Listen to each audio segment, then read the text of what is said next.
Who the heck is Pep Talks? I'm not gay, but I fantasize about Marco Rubio. Pep Talks. Pep Talks. Pep Talks. Let's eradicate the Kung Flu. I'm literally coming. Pep Talks. Pep Talks. Who the heck is Pep Talk? They want our women. They want our children. Pep Talks. Sometimes no means yes. Grab them by the Pep Talk. Grab them by the Marco Rubio. Obama is a racist. Pep Talks. I'm literally coming.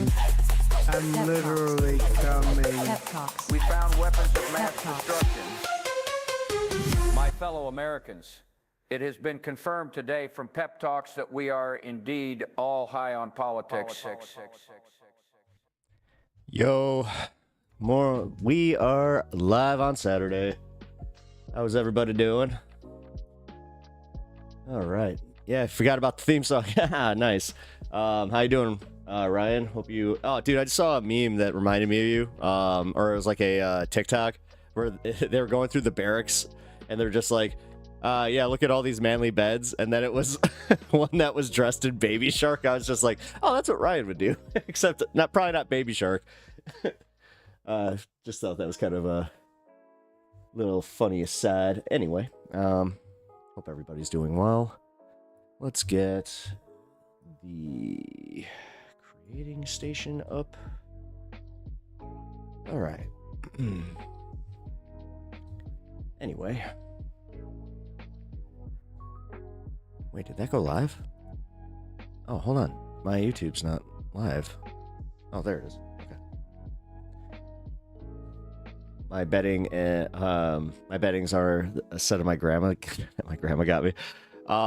Does anybody in your barracks like have, themed bedding? Just like, how'd you know? I don't know, man. I don't know. Here, I gotta let my dog up. Of course he wants to go up. Haha, more lib tears about Trump winning. Oh yeah. More. That's exactly. We're how far removed from November? Yes, all the lib tears about Trump winning so hard. Ha ha ha. Now at this point, we're actually discussing the objective realities of what's happening and how the economy is not doing well, how the stock market's tanking, and how people are feeling it. So I had Power Rangers. I had a Power Rangers roommate. Nice. That's kind of hilarious. Just you guys are all badass. Got your come back from training. Feeling all good, and there he is in his Power Rangers bed. So there's what, I love it. I definitely love it. But yeah, here, if you guys can just bear with me, I have to run upstairs, let my dog out. It's been 3 weeks, bro. Not 3 weeks. It has been over a month there, bro. I'm not your bro guy. No, man. You don't get to do that. I'm sorry, you don't get to do that. You wouldn't do that with Biden. You wouldn't go, oh, it's only been 3 weeks. Yeah, and the funny part is we can actually do that, though. It's only been a month and, a little bit of change. And I can tell you right now, that's why you're panicking. That's why you're feeling it. Like, that he's done such a bad job that he's literally sending us cratering towards a recession right now. Every economist is saying the same thing. If he goes through with these tariffs, that's the nail in the coffin. The mineral deal didn't go through. His big boy performance with Zelensky backfired spectacularly. I don't know what to tell you, bro. Like, he's throwing our allies under the bus for Russia, which cool, dude. I mean, yeah, that's awesome. Yeah, very American, man. And My Little Pony. Wait, you got My Little Pony dudes in that in conscription right now? Wait, that's crazy. I didn't know that bronies were in the military. That's wild. Here, as I said, give me 1 second. I gotta run upstairs, grab the pup, and yeah, so what I'm going to do is something that I should have been doing a long time ago. If I need to run upstairs, then I can put on one of my videos. One that you guys haven't seen. Let's see.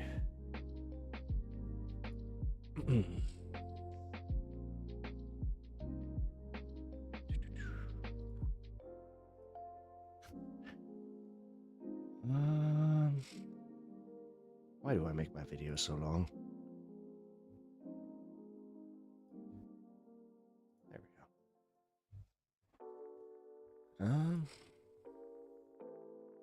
One brony, one of my staff sergeants is a Swiftie too. No shit. Well, no one said the sausage making looked good. Yeah, oh shit, man. Sausage making. I guess that's what this is now. Well, hey.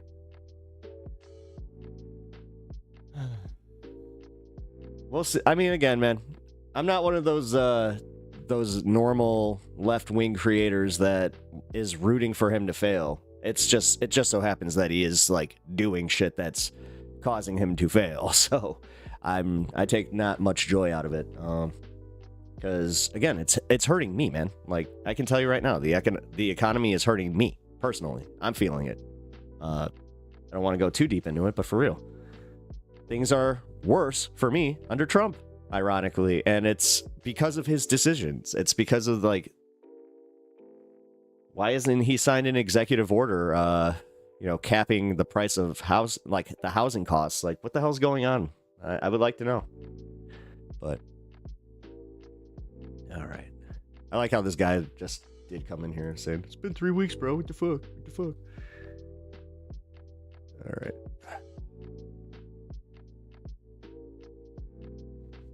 All right, bear with me, guys, over on Twitch. Just give me a second.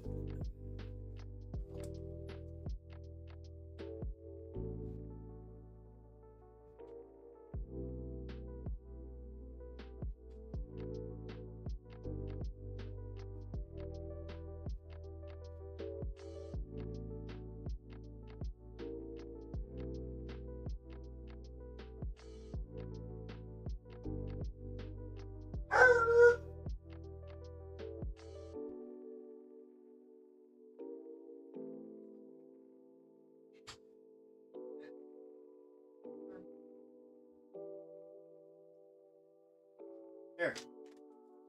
Here. Martha, come on. All right. Much better.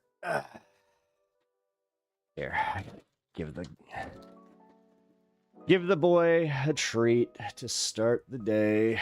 Especially since everybody, we did hit the Saturday goal and then some, so consider this a treat from you guys to start his journey.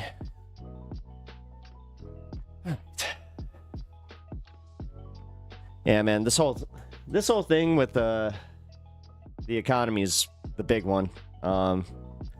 It's gonna be the one that if he doesn't fix it by June, I'm just gonna say, like, objectively, dude, like, I hope that even MAGA heads are gonna start putting his feet to the fire. He's a good boy. Yes, he is.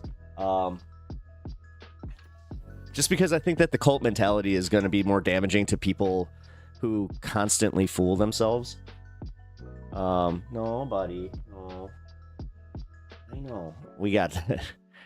I got a friend picking up some furniture that we're giving away to him, and my dog is just like, I want to go see him. I want to go see him. So if he starts barking, just so you know, that's what's going on. Yeah, I think that the Zelensky thing was also, like, that was a big one. Look, the Z-Man decided to sign. If Z-Man decided to sign, great. If not, it's on him. If Europe sends its youth to die in Ukraine again, then it's on them. If Russia stops the war and gains land, oh well. See, that's where I 1000% disagree with you. Capitulating and giving Russia exactly what they want. Fuck that, man. No. I'm actually one of the consistent Americans. I'm still anti-Russia, and I'm actually for, like, supporting our allies and going through with our deals, because that's being an American. Having integrity is being American. this idea that we can just abandon our integrity and not fulfill our obligations, that's kind of fucked up. So, yeah, praise our glorious King Elon. Exactly. We know who's in charge. We need to cut bait on this thing. Again, I don't believe in that. Stop funds for a war. We might have fostered via biolabs and corruption. Oh my. Yeah, okay. Wow. Man, it is really kind of strange to see just how effective the propaganda is, man. Like, damn. I mean, holy shit. That Russian shit really seeped through into MAGA, and now you guys, it's just like, oh, we trying to parse through it. And then even the conspiracy, like, they really, I have to say, this is where it was most effective. They put it everywhere. They were like, oh, we go to a left-wing group, we get them. We get them fighting in group fight. Then we go to Republican, we get them to fight. Then we go into conspiracy theory. They fight for us. Bloodstone by stars. That is weird that you didn't do your thing. You didn't do your hello thing. I always enjoy your little face, but now it's okay. I appreciate you just coming in hot. We have been told for our entire lives that Russia is bad, but now we are kissing their asses like, what the fuck is going on? Just giving our enemies the key to F us over while effing over our allies. Yep. Yeah. And the fact that we have so many Americans that are just pivoting on a dime, and they actually just show they don't give a crap. Also, hello. Yeah, they just don't give a crap. Like, that's what bothers me. All they give a shit about is what I pay for whatever the fuck I'm paying for lower. And they always somehow equate the fact that they're paying more to money spent abroad or programs, all this crap. Like, you know, it's the same crap, man. I don't hate Russia. Putin is just screwed up. Again, I don't hate Russians. I'm not like a Red Scare propagandist or anything like that.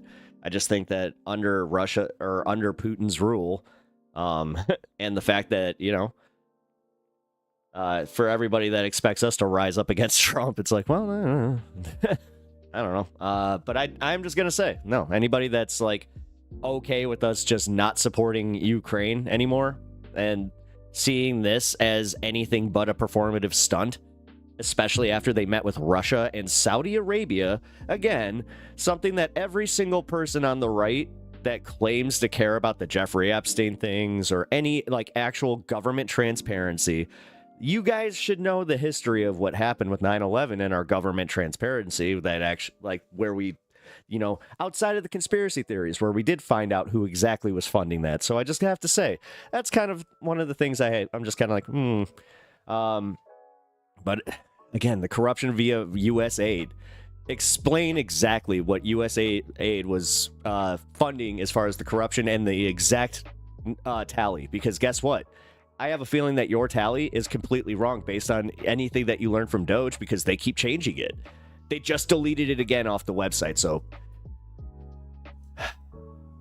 But it's corruption. That germinated the issues. Should we just start sending our youth to die there? No, I didn't say our youth. What is this idea that we're going to start sending troops in? They never asked for our youth. And are you really going to sit there and pretend that you care about conscripted soldiers over in Ukraine? Or even if they were Europeans? Come on, man. At least be honest. At least be honest. My arse is too old, and fighting a war against Russia makes no sense to me. My ass is too old to get conscripted. I mean, unless they go back to World War II conscription, 65 and under. So, show me in the Constitution where it says there's only two genders, and then show me where that's purview of the feds, not the states.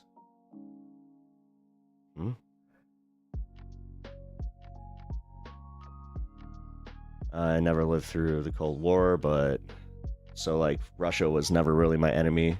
I think just Putin. Well, again, I lived at the back end of the Red Scare, and it's almost worse to live in the peacetime outside of the Cold War because of the way that we started reframing everything. And we like at that time we never backed away from like demonizing communism as anything but just another political ideal that idea that you can learn about. Like, dude, the fact that you would even mention communism in my school was kind of like a you have to go see the principal. Like, what? Yeah, what are you talking about? You know, you look back at the 60s and 70s, or even the 50s through the 70s is what I'll say. For some reason in the 80s, they started calming down on it. Maybe it's because like the CIA was like more effective at like keeping it secret. But man, yeah, political dissenters, all that shit, like, please, they went after those people hard. And that's what they would label them as, is communist sympathizers. You know, that was always how they would. But then again, if you've ever seen like some of the stuff that came out, there were like a lot of Russian spycraft and stuff. Like the thing that also bothers me is these people that are just like, we need to abolish the intelligence state. It's like, wait, you're talking about all intel? What? You've apparently abolished your own intelligence, because like, what? Like, I am all for the NSA, you know, not listening into our bullshit and also like having more of like less of a surveillance state on us. But this idea that like we need to also start like, I don't know, like I'm all for, again, defunding parts of the Pentagon, but making sure that our nation is still, you know, safe through, you know, traditional spycraft. Yeah, it's so weird how like these movie scenarios can exist in people's heads for certain things, but then they just like they look at like spy movies and like things that also have been inspired by true events, like the Jack Ryan stuff, and they're just like, nah. I'm being honest. I don't know what you are expecting. This is my opinion. I know, based on the info I'm reading and heard, I've gathered, and sources and in and out of U.S. I'm not saying you are right or wrong. Again, my opinion. No, I appreciate your opinion, man. I have more of a hard stance on this, where I think that, you know, if you are American right now, don't buy into any of the Russian sympathizing bullshit, because then you have to kind of look yourself in the mirror and just go, am I being manipulated? This is something that I want a lot more people to start doing, left or right. Because, dude, I caught CNN doing this shit where it's just like, wow, even they will report so like walking on eggshells for the Trump administration right now, and then at the very end they'll just kind of be like, and yeah, he kind of fucked this up, but we'll see you next week. It's just like, could have led with that and actually had a story there, but whatever. I don't know. I mean, here, we'll just go into it, because I don't have a lot of time today, so can't really do as much screwing around as I usually do.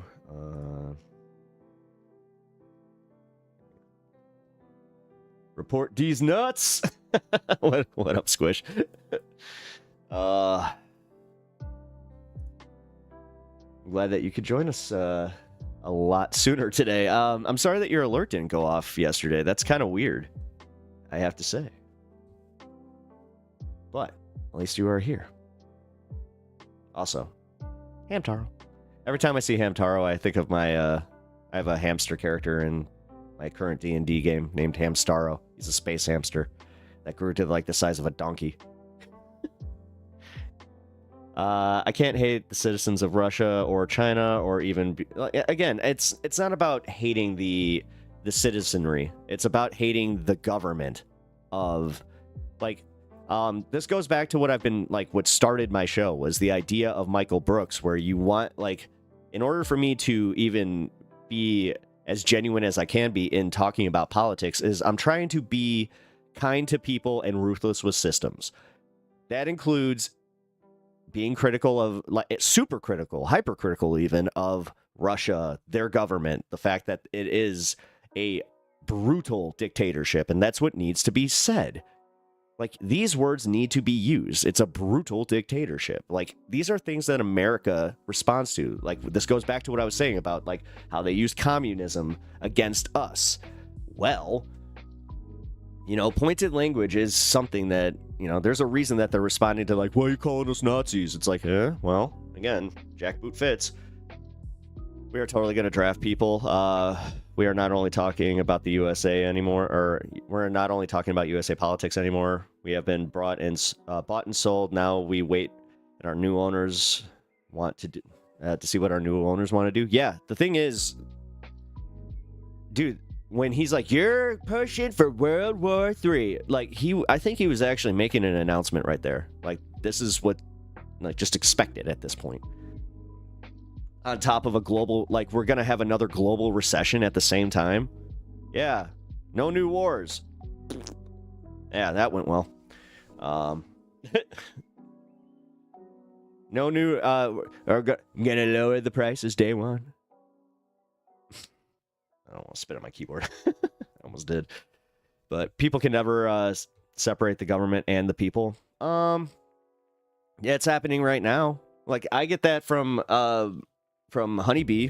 You know, she's Canadian, and she likes to say, she's like, this is why Trump won. This is, you know, your government, your country voted for. Like, they say it so blanketly, like, honestly, and it's not their fault. This is a human thing where we oversimplify things until we experience more, you know, we go touch grass, for lack of a better term, and then also go like, oh, grass does exist. Okay, cool. Thank you for the follow. I appreciate that. Arbel Jactarius. No, thank you for the follow. Appreciate that. Also, if you haven't hit the like button over on YouTube yet, please do. Come on, guys. It helps me out. It really does. I can actually say, like, for every like you hit, we can figure that's another 100 eyes on me. So, the name is a Warhammer 40k joke. Nice, nice. As you can see, I should get that. Oh, wait. Is that like, wait, okay, I don't get the joke. You might need to explain it to me. I'll understand the context of the joke. One thing I will say is I'm still getting, Cato Sicarius. Okay. I'm getting more into the lore of things. As you can see, these, like, I've got my blue boys back there. You know, I do just pretty much basic Ultramarines there. I don't know why, but I did. I played StarCraft, so I think that's why. But yeah, I also have oh my god, I am totally blanking. My Necrons. No, I appreciate you. It takes time. There's 5 times the lore than Lord of the Rings, so I get it. It's insane. No, the lore is crazy. Like, I'm still getting, like, all the Primarchs and all that. So, no, but I appreciate you, man. I like when you say, you did this. Yeah, I single-handedly invaded and occupied Afghanistan for 20 years, killing the Taliban to attend to, yeah, and appointing us U.S. generals, equipping the Afghanistan. Yeah, exactly. Like, the Afghans with the greatest technology and training them, pulling them out, and having the country fail because their leader preferred loyalists over qualified individuals. Tiniest flex. Well, I mean, again, that's why I don't like the generalization of everybody. I agree with you on your idea there, but it's very hard to have these conversations and then also separate that, like, totally. Because it's like, okay, so I remember when we were talking about, like, doing the sanctions on Russia, and they were just like, well, this isn't fair. You know, we need to sanction the oligarchs. We need to, and then you find out that, you know, these sanctions on the oligarchs, like, for instance, the yachts, that ended up costing us more money, because when we did these sanctions, it's not like these yachts just sit in a field and just rot. They have to upkeep them. Like, I know this is stupid, but they do. Like, it's part of, like, they can't let anything happen to the property, because then they can get sued, and it's the dumbest shit. So That's also where, like, for everybody that's so focused on, like, the budget and, you know, making we got to make cuts here. We got to, you know, cut costs here. Never do they, like, they hear about that stuff and it's just one in one ear, out the other. It's the same with, like, Trump's bullshit where he goes golfing as often as he does. They never talk about how much that costs us. They never talk about what his the Super Bowl trip cost. They don't want to bring that up. And they want to talk about cutting costs. It's just,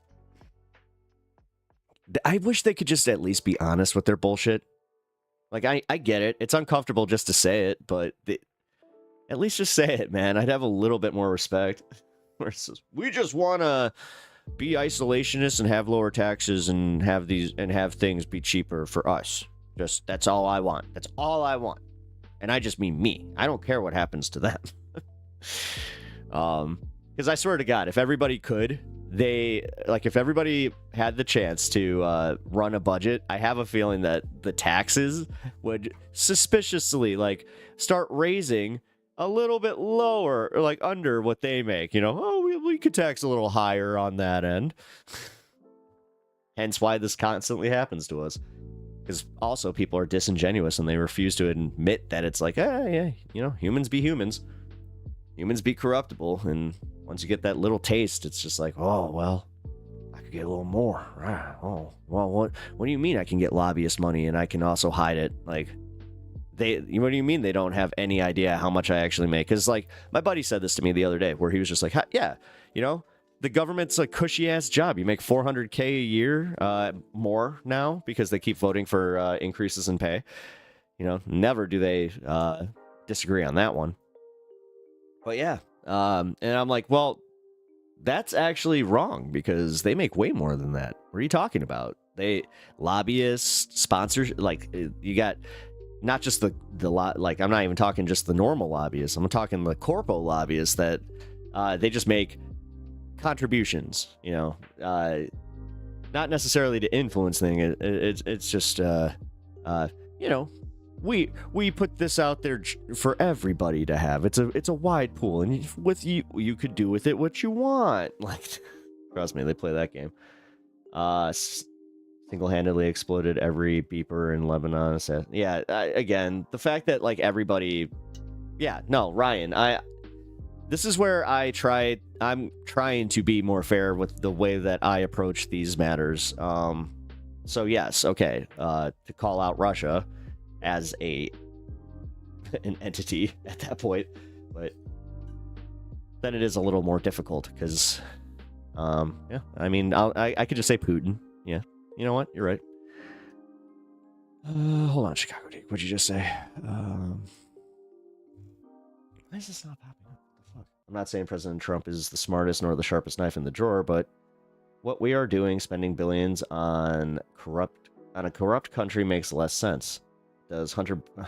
Again, this Hunter Burisma thing, like the Burisma thing in general. Dude, what about the money that the Trump administration one got? Like Jared Kushner or any of that bullshit. Like, dude, I'm so sick of the people that are just focused on the whatever the hell they were, like, I don't know where you were listening to your media where, like, it was so hyper fixated on this crap, but you have to also understand that this isn't what would actually save us money, right? Like, this idea that we're wasting all this money and it's affecting you isn't true. It just isn't. You're not gonna, if we cut all foreign aid spending tomorrow, guess what you wouldn't get? A fucking tax rebate. So I'm tired of it, man. Stop it. I'm also tired of you guys acting like, oh, it's only... Well, not you, because you're not a Trumper. You're actually being fair, but I'm tired of, like, right-wingers and Trumpers going, oh, it's only been a month and things... Oh, he's going to save us so much money. Meanwhile, we're paying more. Cost of living's going up. Groceries are going up. Everything is going up. You can't argue both sides of my point when I'm typing about Ukraine. I have to pick a lane. Well, you're picking the wrong lane. Like, see, that's where I'm saying. Then you're picking Russia. Good job. Like, das vidanya, comrade. To be fair, you guys only gave him 2 months to fix everything. To be fair, he said he would. You got to take him at his fucking word. Like, what the hell? Can anybody ever just grade him the way that you would grade Biden? Like, that's also where I'm like, nah. Not to be a Trump dick rider. Again, he's the one who made these unrealistic claims. So we're holding him to his claims. You know, what people would usually do in these situations, but just because we're picking on him, it's so mean. It's so mean. We're being so mean. How dare we be so mean? I'll tell you what. I'll be a little fair. I will admit that, like, where they failed, and the Democrats definitely failed, was doing all the bullshit where it's like the impeachment shit and all these investigations, blah, blah, blah, blah, blah, blah, blah, that never amounted to jack shit that did actually hurt them in the long run, because the narrative did spin where, oh, everybody's just obsessed, TDS, blah, blah, blah, blah, blah, blah, blah. Instead of actually focusing on, I don't know, helping Americans, giving us anything tentatively to actually grasp onto outside of, well, a vague promise from Kamala, you know, that was being spewed by every single person. So it's like whoever wrote that for the teleprompter, we're all just like, okay, you know, another corporate fucking message. And then you got Trump out there, I'm going to make it so much better. I'm going to make like, he literally said it, guys. Like, this is where you have to fucking eat crow. He said, I'm going to make eggs cheaper day one. I'm going to make the eggs cheaper. I'm going to make the groceries cheaper. And he was the one going, I ran on groceries. Who else did that? It's just like, do you just win? No. Well, again, that whole idea that it was a political opponent getting, like, the Biden administration arrested him. That's not what happened in the slightest. Merrick Garland actually was doing his damnedest not to have any charges brought against the guy because he didn't want to have it perceived as fucking politics, which, again, there's a part of me that's like, all right, then you should have just not allowed it at all. Like, this whole half and half was kind of stupid. Because yeah, no, the thing is, what he did with the documents, that was the most egregious one. And then just quietly yesterday, he's just like, I'm gonna take them back. Those were mine anyway. They belong to me. I kind of forgot they're still in the bathroom. And everybody was freaking out about Hillary's emails. No, my biggest problem is Inverted Mystic is how everybody grades the Democrats on a curve, and they like look at the way that you guys are. Like, I'm actually gonna call you on this one too, because you're not looking at this objectively either. The economy's getting worse. If he was making moves even in his first month with all of those executive orders, the market wouldn't correct the wrong way. It wouldn't be moving the wrong way. He inherited an economy that inflation was down from 3.5% back in August all the way to 2.9% to 2.7% in the last month of December to January. Then at the end of January, it started going the wrong way from 2.7 to 2.9. That's where I'm saying, like, this is it's insane to not call him on that. It's insane to be, well, it's only been 2 months. No. I'm sorry, man. Like, it's totally disingenuous, and I hate it. So, I didn't grade Biden until, like, his 6th month. Oh, please. Everybody was grading him. The Democrats, his honeymoon period was until May, and then once he got those checks out there, that was a big one. A lot of people were behind that. I think it's fair to really start grading Trump now in March. Fine.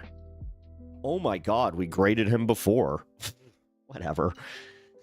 Listen, I think that I'm one of the more fair content creators on YouTube, where I'm not doing every freaking clickbait bullshit video. I am doing clickbait bullshit streams because, yeah, I gotta get that title out there. Plus, that's part of the game, guys. If you don't like clickbait, then don't go online. Every article you read, clickbait. Every fucking video you watch, clickbait. Like, I'm tired of that one. I had a few people just being like, how come, actually, it was a comment on one of my last videos. They're just like, clickbaity article. I was just like, all right, whatever. Trump literally makes promises he can't and doesn't keep. Even the new budget doesn't even have no tax on tips or overtime. He does not care, and people who believe him to be good for the country are too silly to function. How can you believe a liar? Exactly. Plus the no tax on tips thing he could have done through EO. The thing is, that's another one. He put that on Congress because he doesn't want that to go through.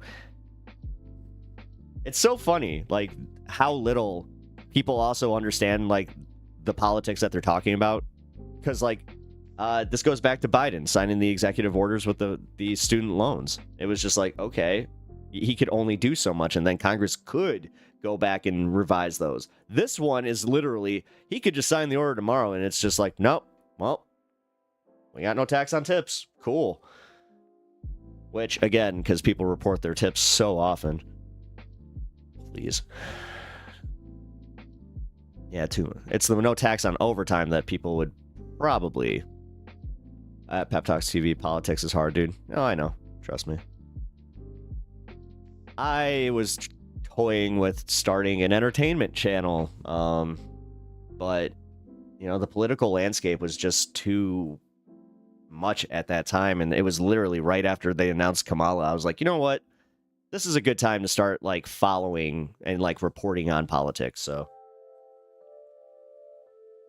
I don't know. I don't not enjoy what I do. I don't not enjoy, like, even covering this stuff. What I do not enjoy is are the people that are just way over friendly to Donald Trump. Like, in very mystic, I'm gonna say it, like, to you, I think that you might be being a little too fair to him if you're gonna say it's only 2 months, because that's kind of what I was saying, where it's like you're ignoring the fact that, yeah, it's only been 2 months and the economy is in every single measurable scale going downward. Unemployment, except for unemployment, that's the one. Unemployment is going up. So, like, how does this all compare to what Biden did in his first few months? Like, how does this work? Trumpers are just so blinded and don't want to admit they made a dumb decision. Yeah. It's not even about making a dumb decision. They also don't want to admit that the guy doesn't care about them. They don't want to. It's an investment paradox thing where it's like you're so heavily invested that, and like deep down inside you know you made a mistake. Deep down inside you know that, like, he's not gonna help you. You just know it's all wrong, but you've invested too much, so you just keep going. You know, whatever. And it's a real thing. You know, trust me, man, I am not perfect, and I have been susceptible to this shit. I was a fucking Christian for the majority of my life. And I'm not talking like your normal Christian. I love me some Jesus. Really love me some Jesus. And I did think I was better because I thought, like, I used to walk around with this thing where I was like, oh, well, I have a better understanding about Jesus's word. And, like, it was kind of funny because of my, like, I was starting to formulate my leftist politics kind of through what he was talking about. Like, the whole, I remember one of my first political debates ever in high school was about how Jesus did not want borders. And my teacher, by the end of the class, was just kind of like, no, we're not doing this one again. I'm like, but, you know, he loved everybody and he didn't. It's like, oh, never mind. People are actually happy with Trump handling Zelensky. I know. It's insane to me, though. Like, because they don't see it as the political stunt that it was. They don't, like, if that happened with any, like, again, if it happened with Biden, which it never would, because, like, could you picture him getting that, like, even, like, ramped up, just like, hold on, Jack, hold on. Back up. Beep, beep. Beep, beep. I don't know why I'm doing the Trump hands for Biden, but I'm just saying, man, like, it was all performative, and then the whole thing with not letting Zelensky speak was insane. If you go back and watch that, because, like, English is his second language, and you have JP fucking douchebag grilling him. You need to say thank you. You need to say thank you. You need to be more grateful. You need to be fuck you. Like, seriously. What? And the fact that it was like this wasn't a meeting held privately, because even Zelensky was like, why are we doing the he's like, I agreed to a press conference afterwards. This was supposed to be a private meeting, and then it's like you're handling this all out in the open, and now you're gonna embarrass me like publicly. Like, here's the other thing. I hope that he does the same thing to Putin. You need to end this war, Putin. If you don't end the war, I don't know what to tell you. You're gearing for World War III. Seriously. You think he's gonna do that? You think he's not? You think he's gonna take such a strong stance? You think that he's gonna put the fucking he's gonna lean forward in his chair so he can get his his square shoulders up to make, because you know Zelensky being a short king doesn't help the optics. I'm gonna say. The fact is, the guy even being a short king has way more charisma and riz than Trump ever will have. And again, the fact that they were like, oh well, he didn't even wear a suit. It's like, shut up. Elon, like seriously, shut up. I hate Fox News for this reason too. Like, just because of how stupid their viewers are, where they go, yeah, how come he wasn't wearing a suit? It's just like, cool.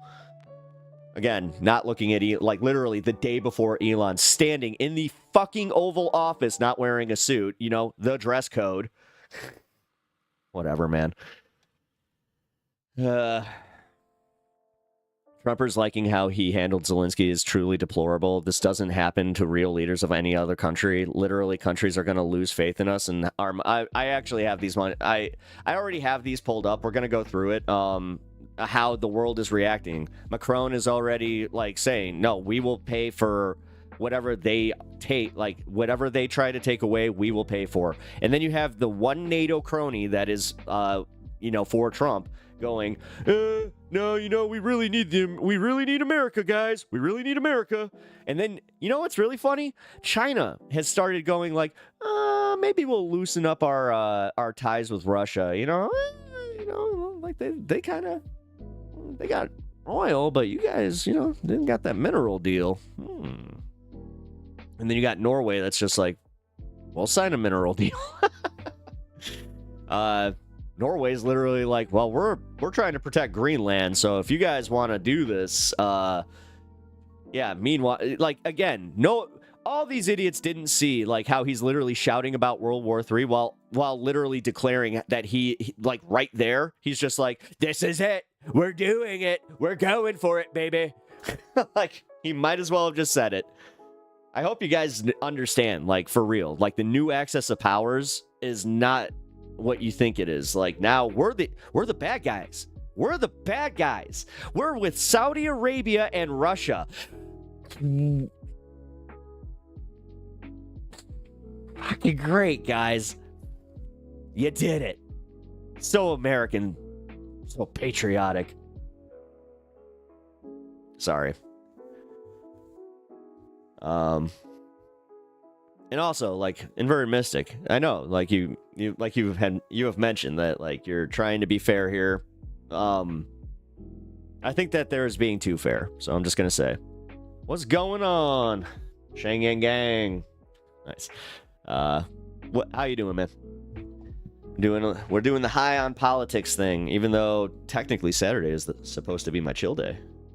Like, if I make my goal, then I usually have a chill Saturday. There's just so much going on. Holy crap. Hey, homie. What up, Mike? Mike.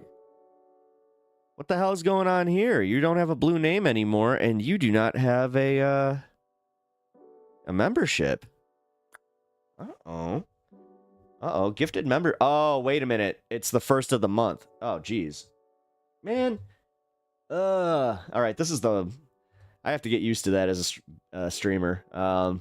All right, guys. Well, just, yeah, dude. Yeah. Hey, so if you guys want to contribute to the stream, gifted memberships would be much appreciated. I know that they definitely go a long way with the audience, and I really, really do appreciate it.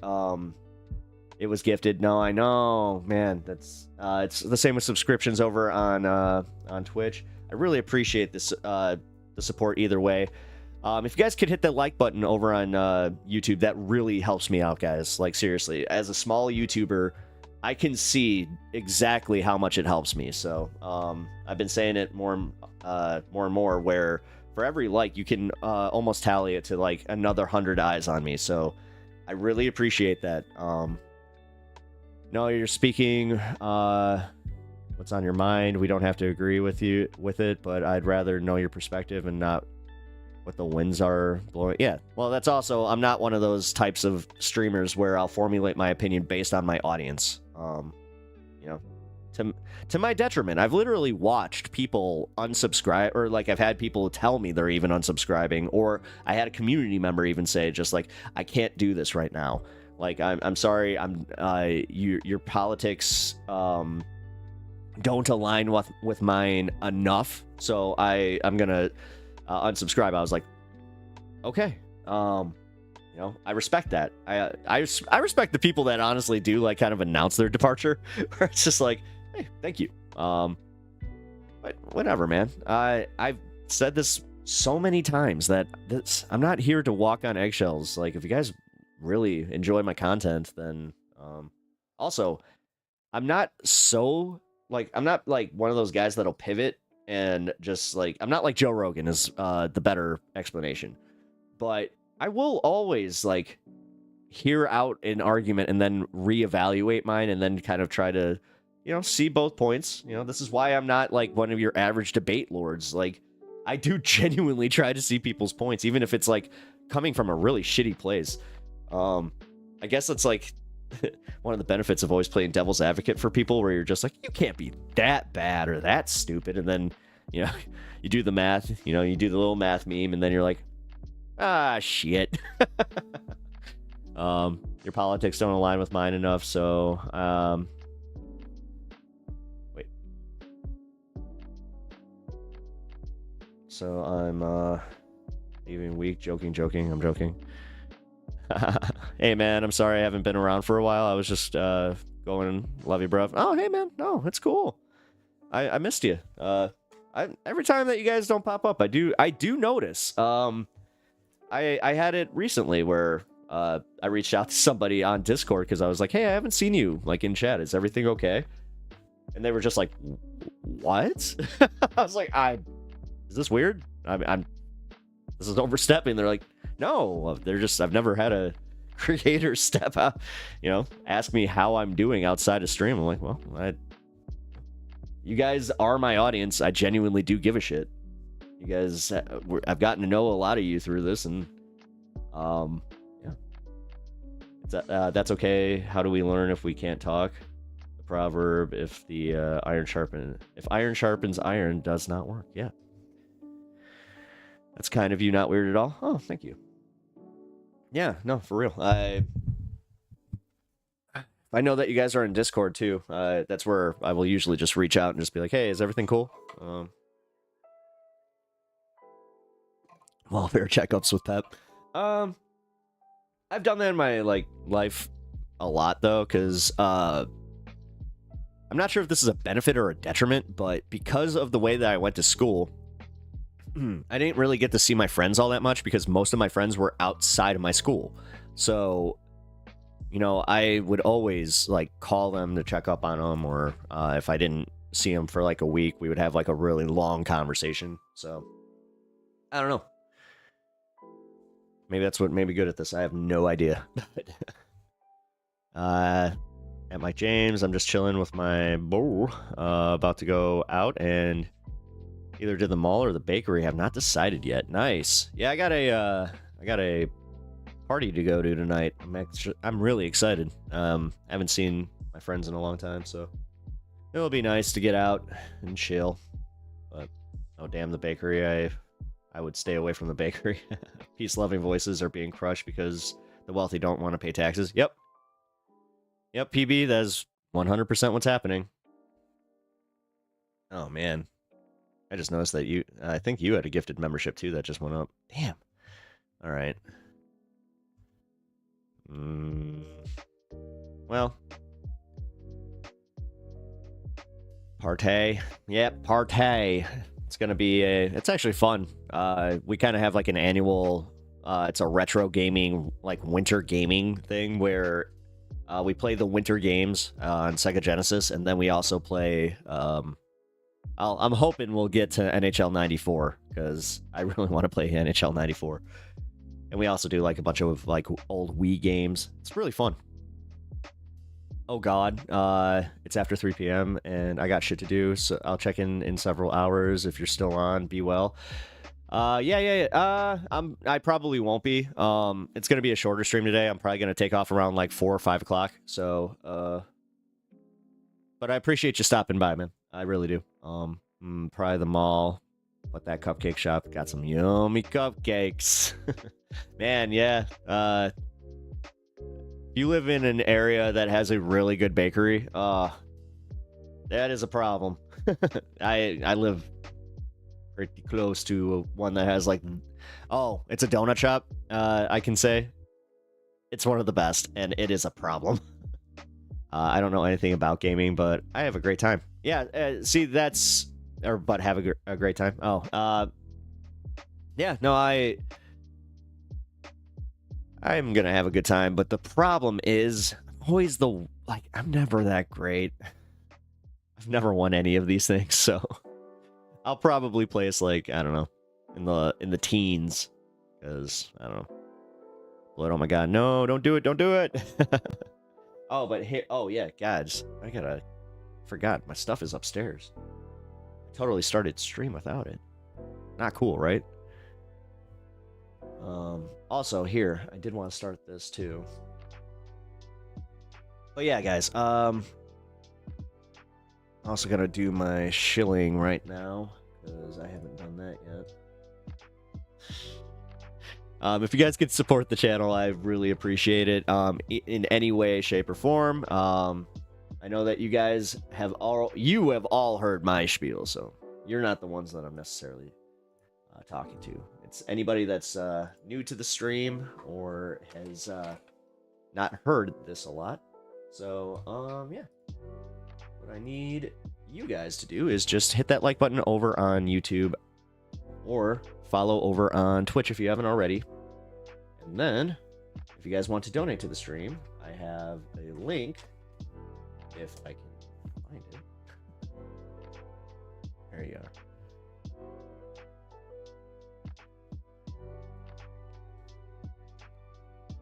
And then you can donate it here.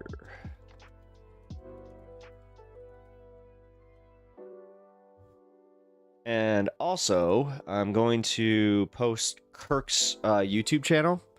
I want to thank him again for putting together my my intro. It's still kind of surreal that I have my own theme song. Like, as a kid who grew up, or as a guy who grew up a wrestling fan, it is crazy to have your own theme song. So, it's kind of a flex, I'm gonna say. Like, I think I'm gonna use that tonight. Like if somebody like tries to even like talk shit, I'll just be like, "Oh yeah, you got your own theme song? Didn't think so." How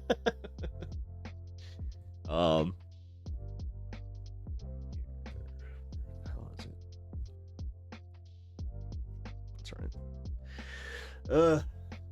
I hate when I restart my computer and all of my stuff is gone. It's just like, oh, that's right. I totally closed all of my windows from last night. Great job. But yeah, here. This is Kirk's channel. Please hop over and subscribe to him. He's a fantastic musician. If you guys like the music, do the same thing. Like all of his videos. Just, yeah, trying to help out a fellow creator, and I really appreciate the support that he's given me, and it's definitely helped the stream out. So also, Mitesh, shout out to you, bud. I really want to say thank you for your donation at the beginning of the week and even making today's stream possible. And yeah, shout out to you guys, like for real. And also, you know, your buddy loves you. Although, oh man, oh, I forgot I have to let him up still. All right, I'm gonna go do that. I'm gonna let him up, and we're gonna go through the rest of the news here. Let's watch this because I already saw at least the first half of it. So this is the perfect video. In the immediate aftermath of Trump's infantile, disgusting, and overtly anti-American meltdown in the Oval Office for Ukrainian President Vladimir Zelensky, two things have happened. The first, I just want to say, like, in general, thank you to everybody that's been supporting the stream. I feel like I don't do that enough, so thank you. Is that the U.S. has aligned itself with the autocracies of the world. Trump planted himself firmly alongside Vladimir Putin, Erdogan, Xi, Kim Jong-un, and any other strongman presiding over illiberal democracies or outright dictatorships. Today, we witness the end of the official post-World War II order that has led to the longest period of peace in the history of the world. The world is markedly different today than it was yesterday. And to that point, the second thing that happened is that a reshuffling of alliances is happening right now. In the vacuum of America's leadership, other countries are now stepping in to fill that void. After Trump's petulant meltdown, what we saw today were leaders from nearly every democracy on earth signaling that while Trump is abandoning democracy and vacating our spot as the leaders of the free world, that they're going to step in. Here's just a small sampling of what I mean. World leaders took to Twitter, including the president of the European Council, "Dear Zelensky, dear Ukrainian friends, you are not alone." The foreign minister of Germany, "Ukraine is not alone. Germany, together with our European allies, stands united alongside Ukraine and against the Russian aggression. Ukraine can build on unwavering support from Germany, Europe, and beyond. Their defense of democracy and their quest for peace and security is ours." The Prime Minister of the Czech Republic, "We stand with Ukraine and on the side of the free world." The President of Slovakia, "We stand with Ukraine more than ever. Time for Europe to stay united." The President of Slovenia, "Slovenia upholds the principles and respect of international law and international relations." What we witnessed in the Oval Office today undermines these values and the foundations of diplomacy. We stand firmly in support of Ukraine's sovereignty. We repeat, Russia is the aggressor. The Foreign Minister of Austria, "Stand with Ukraine." The Prime Minister of Spain, "Ukraine, Spain stands with you." The Prime Minister of Sweden, "Sweden stands with Ukraine. You are not only fighting for your freedom, but also for all of Europe. Slava Ukraini." The Ambassador of the Netherlands to Ukraine, "I just spoke to my Ukrainian friend and colleague. I reiterated my full support to Ukraine, whatever it takes, for as long as it takes." The President of Lithuania, "Ukraine, you'll never walk alone." The Prime Minister of Latvia, "Latvia stands with Ukraine." The President of Latvia, "Ukraine is a victim of the Russian aggression. It fights the war with the help from many friends and partners and has become a symbol for not just freedom and sovereignty, but for making the art of the impossible in difficult circumstances." The Foreign Minister of Finland, "Finland stands with the people and the people's choices." "No Ukraine, no peace. People have chosen freedom. We stand with Ukraine." The Prime Minister of Portugal, "Ukraine can always count on Portugal, Zelensky." The Prime Minister of Croatia, "Croatia knows from its own experience that only a just peace can be a lasting peace. The Croatian government has supported the belief that Ukraine needs such a peace, one that means sovereignty, territorial integrity, and a future in free Europe." The Foreign Minister of Estonia, "I just had a call with my friend and colleague where I reassured Estonia's support to Ukraine, whatever it takes." The Prime Minister of Canada, "Russia's illegally and unjustifiably invaded Ukraine. For 3 years now, Ukrainians have fought with courage and resilience. Their fight for democracy, freedom, and sovereignty is a fight that will matter to us all. Canada will continue to stand with Ukraine and Ukrainians in achieving a just and lasting peace." The President of Moldova, "The truth is simple. Russia invaded Ukraine. Russia is the aggressor. Ukraine defends its freedom and ours. We stand with Ukraine." The Prime Minister of Norway, "We stand by Ukraine in their fair struggle for a just and lasting peace." The Prime Minister of Iceland, "Iceland stands with Ukraine. You are not alone. We wholeheartedly support Ukraine in their quest for just and lasting peace against the unprovoked and unlawful Russian aggression." The Mayor of Antwerp in Belgium, "We stand behind Ukraine and the Ukrainian people in their historic fight to defend themselves against an unprovoked Russian aggression. Their fight is our fight. United we are strong." The Prime Minister of Luxembourg, "Luxembourg stands with Ukraine. You are fighting for your freedom and a rules-based international order." And on and on. First of all, I know that my audience is mostly American and that we don't often get news from beyond our own shores. Be heartened to know that just because Trump is wholly owned by autocrats and thugs does not mean that the world is succumbing to autocracy. Wow. I know that it can feel like the U.S. failing means that the whole world is. There is still sanity beyond our borders. And for the international community, for those who are watching, it goes without saying, but half of the United States has more contempt for Donald Trump than even you do. So please know that there is some sanity within our borders as well. It's also worth noting that this is a historic rebuke of America's leadership. The fact that every leader in the world used this opportunity to express their support for Ukraine in spite of the United States position is incredibly powerful, both from a democratic perspective, but also as a testament to how isolated the United States is becoming from our allies. Trump is literally destroying our alliances in real time, and the rest of the world is perfectly content to move on without us. Here, for example, is the new Chancellor of Germany making that point abundantly clear. Wahlkampf zu tun und auch jetzt dieser Zwischenphase. Aber ich stehe im engen Austausch mit sehr vielen Ministerpräsidenten, Staats- und... Did you guys just see the schmooze eyes he just gave me? Where he was just, and he looked at the treats, he's just like... Regierungschefs der europäischen I already gave him one. Union und He für already mich got wird me. absolute Priorität haben, so schnell wie möglich Europa so zu stärken, dass wir Schritt für Schritt auch wirklich Unabhängigkeit erreichen von den USA. Ich hätte nicht geglaubt, dass ich so etwas mal in einer Fernsehsendung sagen muss. Aber spätestens nach den Äußerungen aus der letzten Woche von Donald Trump ist klar, dass den Amerikanern, jedenfalls diesem Teil der Amerikaner, dieser Regierung, das Schicksal Europas weitgehend gleichgültig ist. Ich bin sehr gespannt, wie wir auf den NATO-Gipfel Ende Juni zusteuern, ob wir dann überhaupt noch über die NATO in ihrer gegenwärtigen Verfassung sprechen. This is the precursor to him trying to pull out of NATO. He was talking about that in his first term. I don't know why so many people are still surprised by that. Sehr viel schneller eigenständige europäische Verteidigungsfähigkeit herstellen müssen. Also das hat für mich absolute Priorität und ich mache mir überhaupt keine Illusionen über das, was da aus Amerika stattfindet. And I'm going to be glib here, but not great when in the face of an impending global conflict, Germany is the sane country while it's the United States. Love NATO. I'm kind of a fan considering that post World War II, it actually did some tentative good in the world. So yeah, That's gone and it's also kept us from going into full-on global conflicts again. Yeah, off the rails. And here's Obama's National it's pretty Security good. Council spokesman Tommy Vitor laying that point out. Yeah, this whole thing where global superpower. Like, here's the thing, man. Like, all this destabilization, it's not doing anybody any good. Things are getting worse. We're talking the global economy is like, it could be heading towards a recession. We could be literally going into a world war based on just a bunch of isolationist principles that popped up out of where? A bunch of billionaires trying to avoid taxing, or what the fuck? And then you have all these idiots that are just like, they've been talking about the New World Order for so long. They've been talking about their little conspiracy theories about the deep state, blah, blah, blah, blah, blah, blah, blah. But they just ignore this and they just go, yeah, this is totally normal. What you're starting to see, like big picture, is leaders in Europe, like Friedrich Merz, who is just recent, who will almost certainly be the next chancellor of Germany, saying we need to plan a future without the United States. We need to come together. I think a more multipolar world would be good. What do you mean multipolar? Because like the problem with that is if we isolate from NATO, then and build our own something, whatever. It's again, then we're creating a new form of like, you do realize that we're also like doing the thing. I'm not sure if you've ever been I'm not sure if you're a student of history at all, but this is just a basic thing that happens. I don't care who it is. If it's Rome, I don't care if it's America. The fact is, when an empire is very close to falling, what they end up doing is attacking their neighboring countries, and they try to invade their neighboring countries.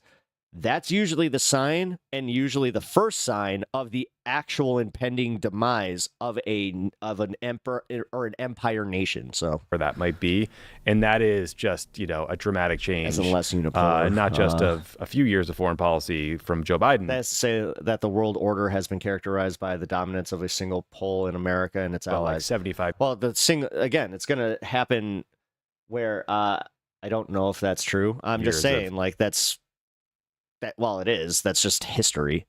U.S. foreign. I mean, this is just a basic thing, like a basic principle in history. Policy since the Second World War. And so what might happen as a result of this is those countries start spending way, way, way more on their own domestic defense industries. And, it doesn't take a historian to know that like a remilitarized Germany is not necessarily a good thing. Actually, Germany is probably there you go. For the world. Yeah.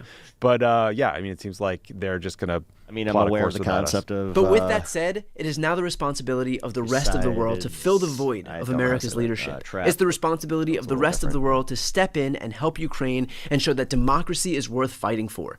What we're going to see now is Russia, China, and other far-right autocracies see how far they can push the envelope. They're going to test the fences of the world to see how far they can go. Yeah, and then the thing about China is they're doing it because they are a far-right autocracy too, that also plays that game where they're like, but if the U.S. is being meanie bobinis, then we will be we won't be. Look, we're very nice to you. Russia is going to double down on Ukraine. China is eventually going to attack Taiwan, and we'll enter a new phase of global imperialism. The only way that stops. Yeah, and the weird part is then it's literally we're going to go and just be like, oh, so are we going to let North Korea invade the South? Is if the rest of the world. I don't know if Rome was the best example. Rome was continually was a continually expanding empire. We were too until we pulled this where it's just like, oh, we're like now we're arguing about not having the world police, like being the world police out there, even though then you'll I was bringing this up yesterday where then all of a sudden you'll start arguing, well, how come we don't have any influence in the world? How come everybody hates us? That means committing to NATO, committing to democracy, committing to maintaining a unified front in the face of what will be a newly emboldened enemy. When I say that the fate of the free world depends on it, it is the honest to God's truth. Yeah. It just sucks. I mean, this didn't need to happen. Like, why? Why create all this chaos? Why? Like, what the fuck? This isn't ending the war in Ukraine. You do realize that this is actually escalating the conflict. Like, that's where I'm really pissed off is the people looking at Trump, like being, Trump daddy. Like, oh, he yelled at him. Like, again, oh my God. It's the most basic thing ever. Oh, so when you get yelled at, then you're just like, strong man.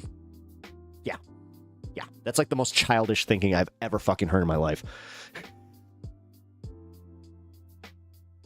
Obviously, I'm in a mood today about this, where it's just like, nah, I'm kind of done with the idiocy. I'm kind of done with it, like, overall.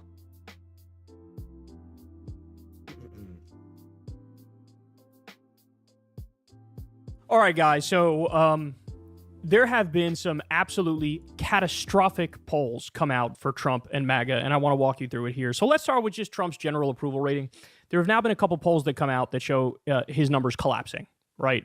Now, right after he got elected, he had a brief honeymoon, but the honeymoon honestly wasn't even much of a honeymoon. So he was at about dead even. So he wasn't underwater, he wasn't over water. He was about dead even. The highest I saw him was maybe +4 above water.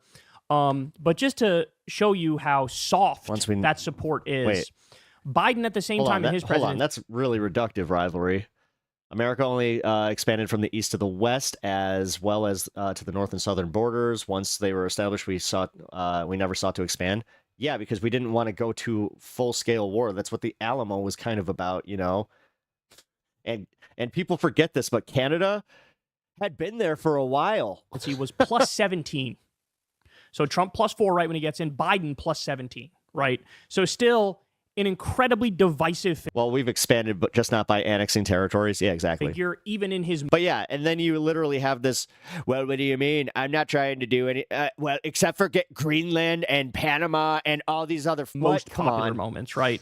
Well, again, just to give you a little bit of context around that, Claudia Sheinbaum is the president of Mexico. She took over after AMLO for the party Morena. This is basically a social democratic party that has delivered for the people of Mexico. One of the few parties that in the anti-COVID wave throughout the world, they kicked the bums out. Whoever was the governing party was kicked out. That didn't happen in Mexico. Why? Because they actually look out for the people, right? So look at this. Comparing Trump today to Claudia Sheinbaum, Trump is -8. Sheinbaum is +69. That's a net difference of 77 points.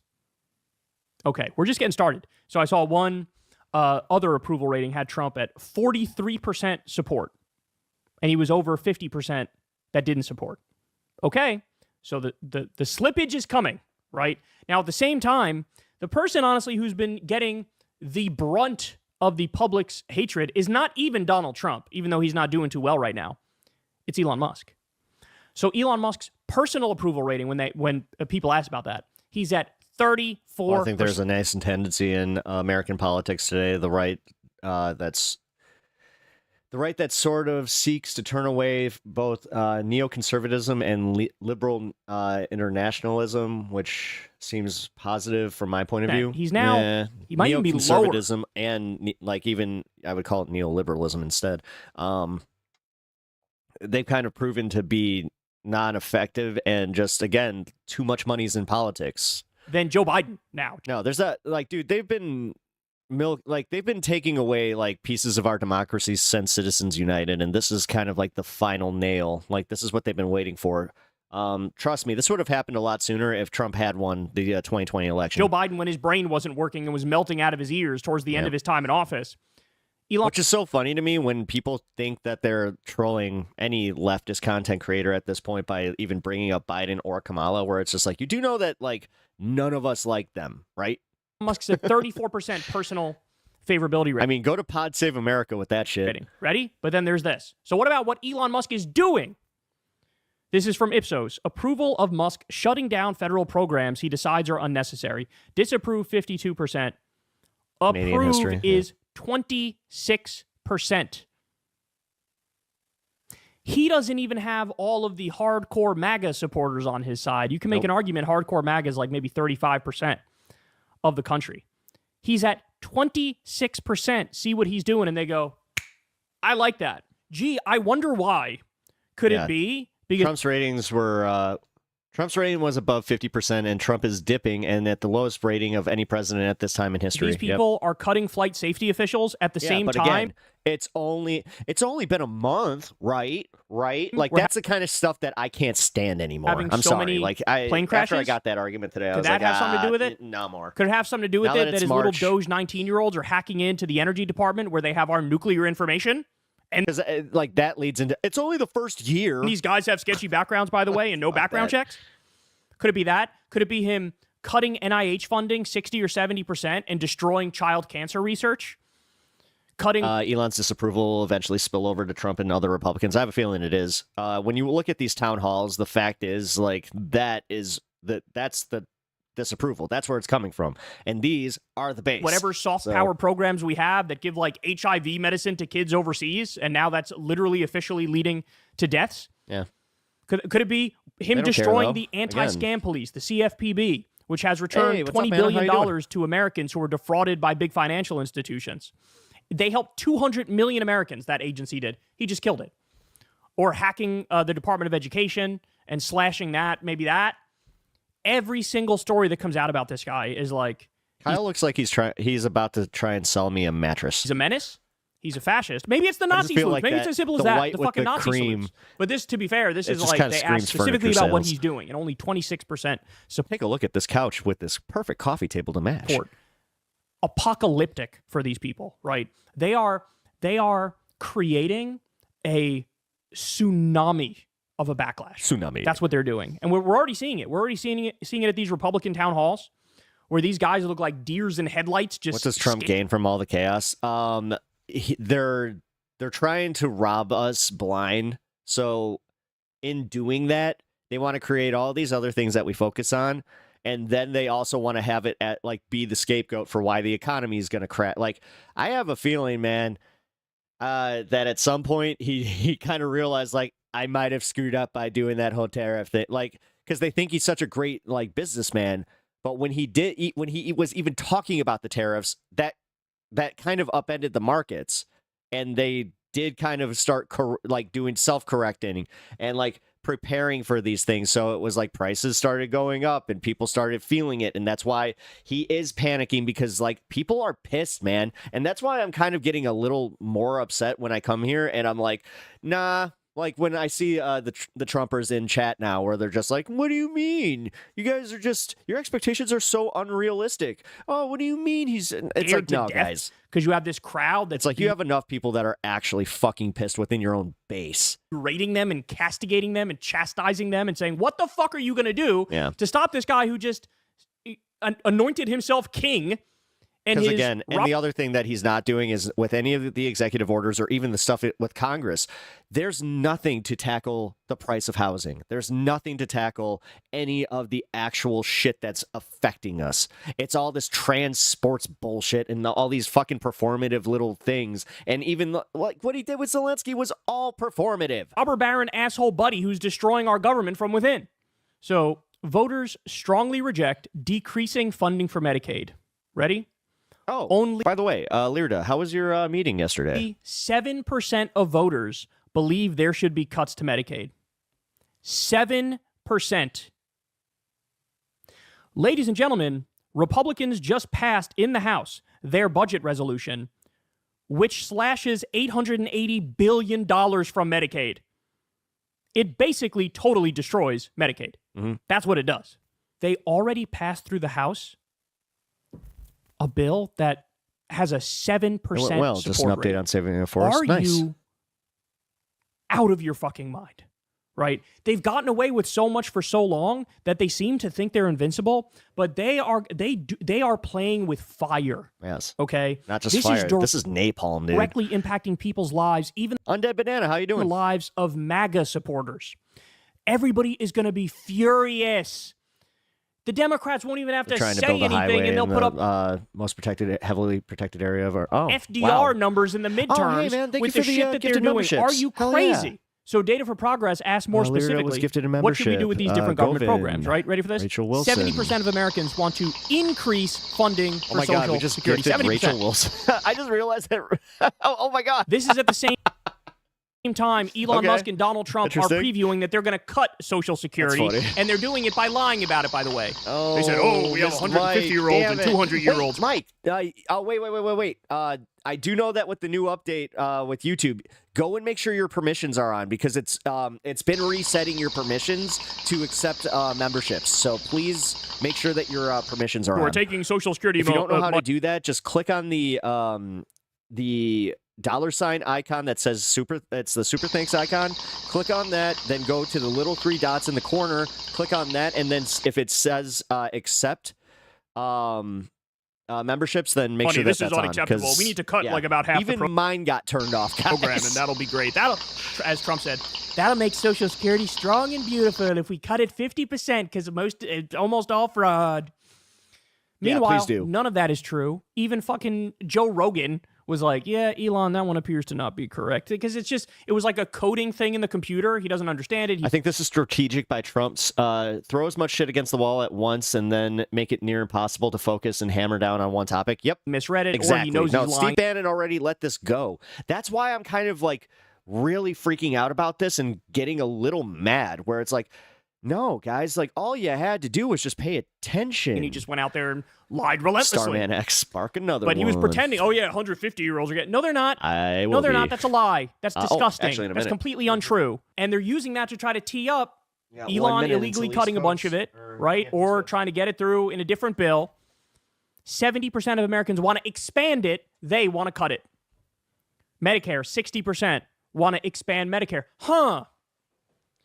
If only there was, I don't know, say a very prominent political figure whose main issue was Medicare for all.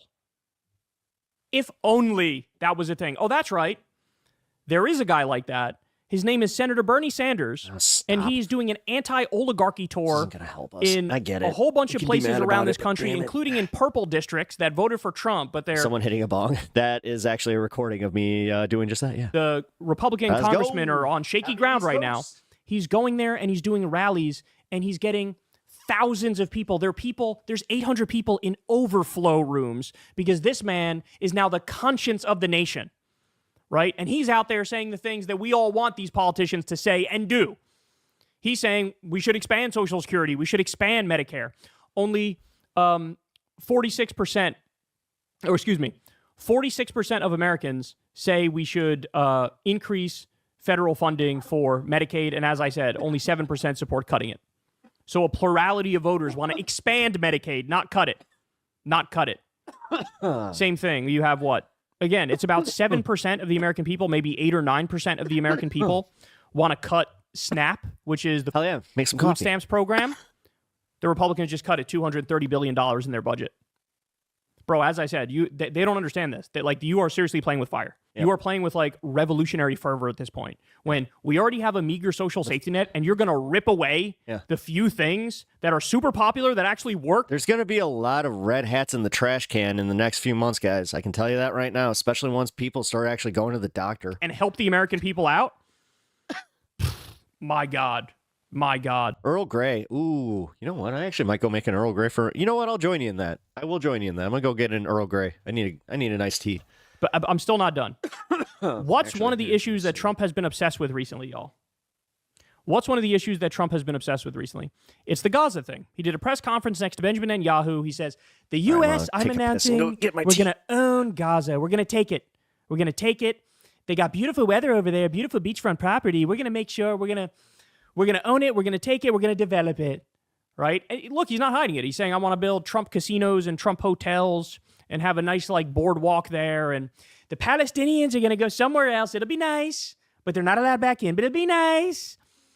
Disgusting. He's announcing we're going back to 1800 style imperialism and colonialism.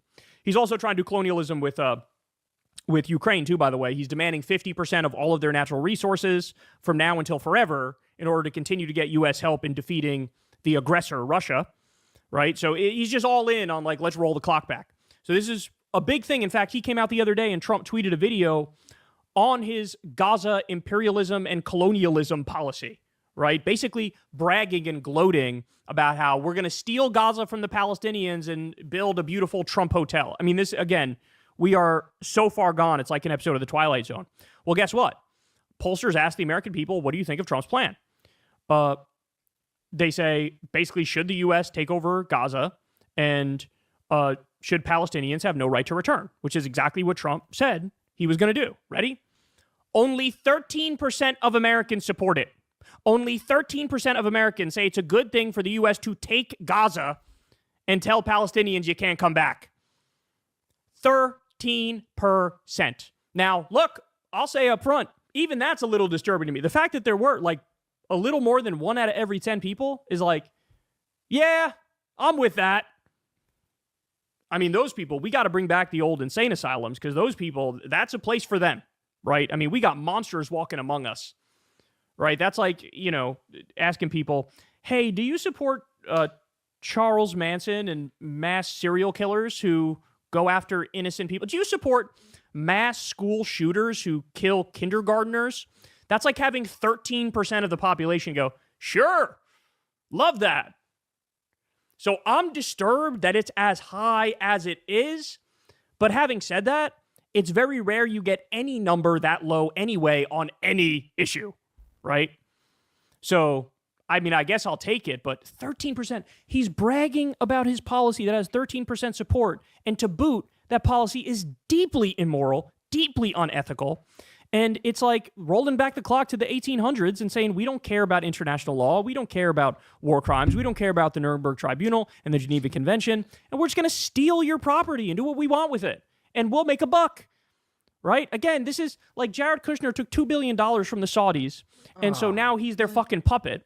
How much money do you think these guys are taking from the Israelis? Jared Kushner is one, you could think of him. But also, Miriam Adelson, big pro-Israel donor, she gave Trump $100 million this election, and the quid pro quo was, you're going to let Israel annex the entire West Bank. That's what you're going to do. Now Israel's talking about annexing South Syria. Oh, hi. So, and Trump is going above and beyond, like he always does for his big money donors, where he says, oh, not only can you have the West Bank, here, I'm going to take Gaza and I'll build it out, and then the Israelis can have it. That's what's really going to happen here, right?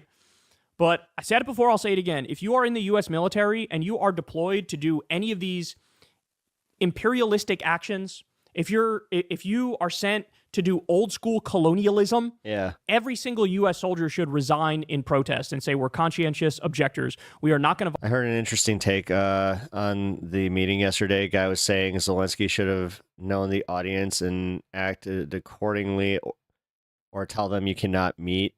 His question to JD triggered the argument. Violate international law. We are not going to violate U.S. law. We are not going to do genocide and ethnic cleansing. We're not going to stand by while this happens. This is all illegal. This is all unconstitutional. This is all immoral. This is all like, we are the baddies very clearly. Nice shirt, to be fair. Right? So every U.S. soldier should resign in that scenario. I really hope that this video gets in front of some people who are in that position, because we have to do it, bro. What are we going to do? I'm sorry, but we've had these debates before. We've had these arguments before. I was just following orders doesn't cut it, right? When you're shoving an 80-year-old Palestinian grandma off of her land, which, by the way, she's also starving because Israel's not allowing in the food. You shove her off her land, and then what? You're going to look in the mirror at the end of the day and say, I'm the good guy. I'm doing the Lord's work. I'm helping people out. No, you're a fucking imperialist and a colonialist, and you need to understand that. You need to realize you need to take a moral stand on that. You do. So I'm 13%, bro. 13% support his Gaza policy. Super low, but honestly, still disturbing. Because that number should be fucking zero. It should be zero. Look, the way to test the logic is to always flip the scenario. Let's say China did a genocide in... Now, here's my question. Is it because me and Kyle are damn near the same age that we have a similar take on this? And, like, if you're a little bit older or younger, that you don't necessarily feel the connection to it? Or it's, like, a different, scenario as far as, like, what the geopolitics were while you were growing up? Because I kind of feel like whatever the political situation was during, like, your childhood is kind of where you're, like, where you have a line, right? And then that line's crossed, and that's where your brain starts activating, where you're just like, well, that's not good. Texas, and killed hundreds of thousands or millions of Texans. And then the president of China says, it's okay, we're going to take Gaza, or excuse me, we're going to take Texas, we're going to own Texas, and we're going to build some nice casinos. We're going to build some casinos, some hotels. And no, the Texans won't be allowed back in, but it's okay, because I'm going to make it beautiful. It's not for them, but I'll make it beautiful for us. We would say these people, like, these are criminals akin to a Nazi level. That's what we would say. But somehow, when you reverse the scenario, I don't know, man, people struggle with this notion that, like, we could be the baddies, right? Like, people really struggle with that. Are we the bad guys? Like, they think evil people who do evil things wake up every morning and twist their evil mustache and go, "Mwahaha, I will now do evil things." No, there can be evil people who do evil things who still tell the pretty little lies to themselves and pretend like, "Oh, of course I'm the good guy." Oh, no. Right? No, this is one thing that I hate. This is going to come off as a little reductionist, but I learned this from comic books. No, that's what makes villains interesting, is the fact that a lot of the times, especially a well-written villain, thinks they're the good guy. Right? And that's what Trump does, and that's what Trump is. But the fact of the matter is, we got to realize, man, good and evil exist. This idea that people literally think, like, this is why I never liked Lex Luthor, because he is he acknowledges that he's kind of the villain, until, like, later iterations finally started writing him where it's like, no, what he thinks he's doing is right. Then he got interesting. And this is fucking evil. And we need to open our eyes to that. No reason to fucking, nuance monger yourself into having oatmeal for brains. This is what it looks like. So, I don't know. Catastrophic I'm numbers here Reagan for and MAGA, and they're Bush only Clinton's my gonna political get views have worse. evolved. Elon's Nice. numbers are going to get worse. Trump's numbers are going to get worse. The policies that we're talking. I'm not saying your politics don't evolve or, like, political views don't evolve. What I'm saying is just in general, the Medicaid cut, and they cut $880 billion in the bill that just passed through the House. It's just kind of where we're at now and how we perceive it is where I was going with that. So, what was it, 9%, 8% that support cutting food stamps? They just cut it $230 billion. 13% support this foreign policy initiative. That I believe in what's morally right. I was wondering if Trump was maybe trying to bluff in front of the Russian media for Putin, then discuss different details in secret after the media leaves, but don't know if he's that smart. No. I think that he even heard, like, Russian media's here, and he was just like, you're pushing for World War III there, buddy. Trump doing whatever he is doing is making me dislike Russia even more, to be honest. Like, after years of propaganda about them, commies being bad, and now we're all buddy-buddy with them, like, and their war with the Allies. Yeah, definitely watch Red Dawn, the original. Definitely a good time to do that. Definitely. that Trump is bragging about. What happened? I thought, the warmongers. So you're saying my morals are different than yours? Kamala's a warmonger. Liz Cheney's a warmonger. They're are they? warmongers. We don't like that. She never met somebody she didn't want to shoot at. This is like stuff Trump was saying before the election. Now he's in office. He out warmongers the worst neocon warmongers. We're going to steal Gaza? Like, what the fuck? All right, I got to calm down.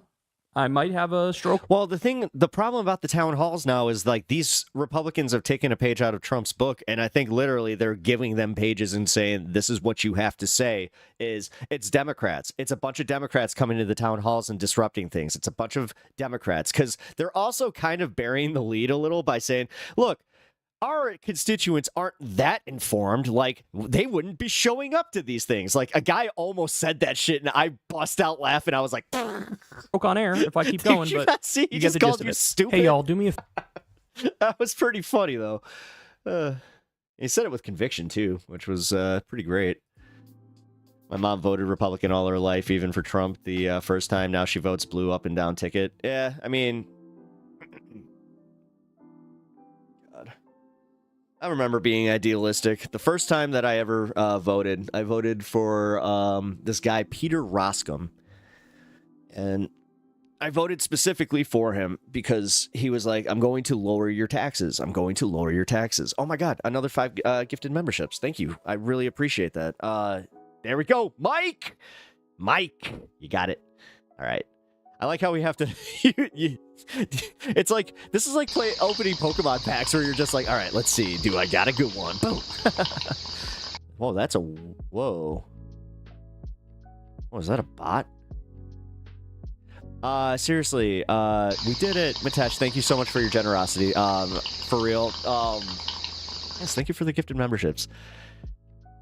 Mike, welcome back to the club. Hell yeah, man. Man, you guys are so awesome. Thank you for supporting each other, man. This community really means so much to me. As I'm saying this, I'm just like, my stomach's like, oh, bro, you gotta eat soon. Hey, you know what? Not wrong, Pikachu. My mom voted, wait. Yeah, I can't believe we did it. That is funny. Thank you again, Mitesh. I really appreciate that. What was that? This Saint Aldo Rain? Or Lieutenant Aldo Rain? Wait, Aldo. Lieutenant. Wait a minute. I think I get that. Wait, Aldo Rain. I feel like that was from a movie. Doing the happy dance. Where the heck is Duke? I don't know. Duke, Kirk. Yeah, we're missing Duke and Kirk. I know Lyrda's over on Twitch, or was over on Twitch. And she might be doing some stuff. God, actually, I need to work it out with her. I need to kind of figure out what a good time to have her on would be to discuss a few topics. Because, yeah, it looks like I'm going to be doing this debate. It's not going to be on Monday, though. I will let you guys know the exact date, but yes, I'm going to be debating Rachel Wilson, Andrew Wilson's wife. Also a member of the channel now. Thank you to Mitesh. I appreciate that. I didn't even know that she was a subscriber, so that's cool. I appreciate that. Again, man, like, this is, I hope they understand, like, this is what's going to make the debates with me interesting, where I'm just kind of like, no, guys, let's chill. Not necessarily trying to be your friend, but I would like to be friendly. God, I also don't like when, like, I just hope that they don't do that thing where they purposefully mischaracterize what I say. I do not like that, and I try not to do that when I debate, so yeah, I appreciate y'all. Dude, we appreciate you. I really do. You know, Stan, of course, you know, you're his best friend. The fact that I still can't get over, like, when I say your name in this house, his freaking eyes. I think I told, I hope you were here for it, but I said your name. Me and my wife were just talking about stream, and I said your name while we were upstairs, and Stan just does this thing where he's like, so it's officially happened, man. I know that we were joking about it for a little bit, but it happened. So the name is a different font, so maybe that affected it. Okay, so yeah, that's just weird though. That is really weird. Funniest debate I've wasted time on is Kent Hovind versus Professor Dave. Really? Hi, Queens! Hey. Hey. Thanks. Oh man, you guys seeing this? Like, I have one very, very, like, prominent silver hair. It's just like, man, really just it's kind of a reminder where it's like, hey guy, it's kind of like the sands of your hair is the sands of time.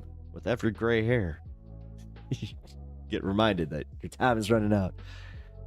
I wish it was true that, like, with every gray hair you got, and like every gray hair in your beard, you got more powerful magic. Like that would be sick.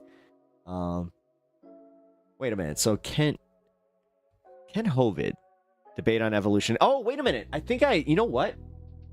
That's why I recognize that guy. Kent Hovid. Yeah, Hovid. That's what it is. And Professor Dave. Yeah, it's the first one. Yeah. I didn't see this one, though. Oh my god, Professor Dave. Oh my god. I remember that guy. Okay, so yeah, I want to watch that. That'll be funny. A funny debate that I think of as Flat Earth Dave versus Professor Dave. That was a thing? Wait. So you had one stupid idea versus another stupid idea? And they tried to Oh, see, now that's a fun one, guys, because, like, oh, man, that's like watching a Stanley Cup game where neither team, you have no ties to either team, and you're just like, I hope they both have fun. It was like me watching the Super Bowl. But then you're secretly kind of like, nah, I kind of hope the Eagles win. Your spells allow you to remove your need to pee. It's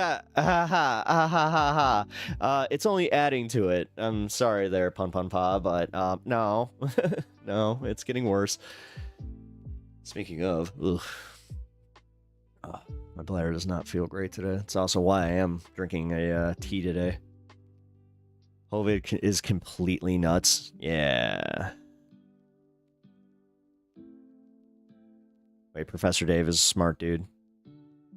Wait, am I thinking of somebody else? I thought he was... Oh, wait, no, I'm thinking of... The Creationist, oh my god. He runs the Creationist Museum. I keep forgetting his fucking name. Like the Noah Ark Creationist Museum. Versus the rapper guy. Which one?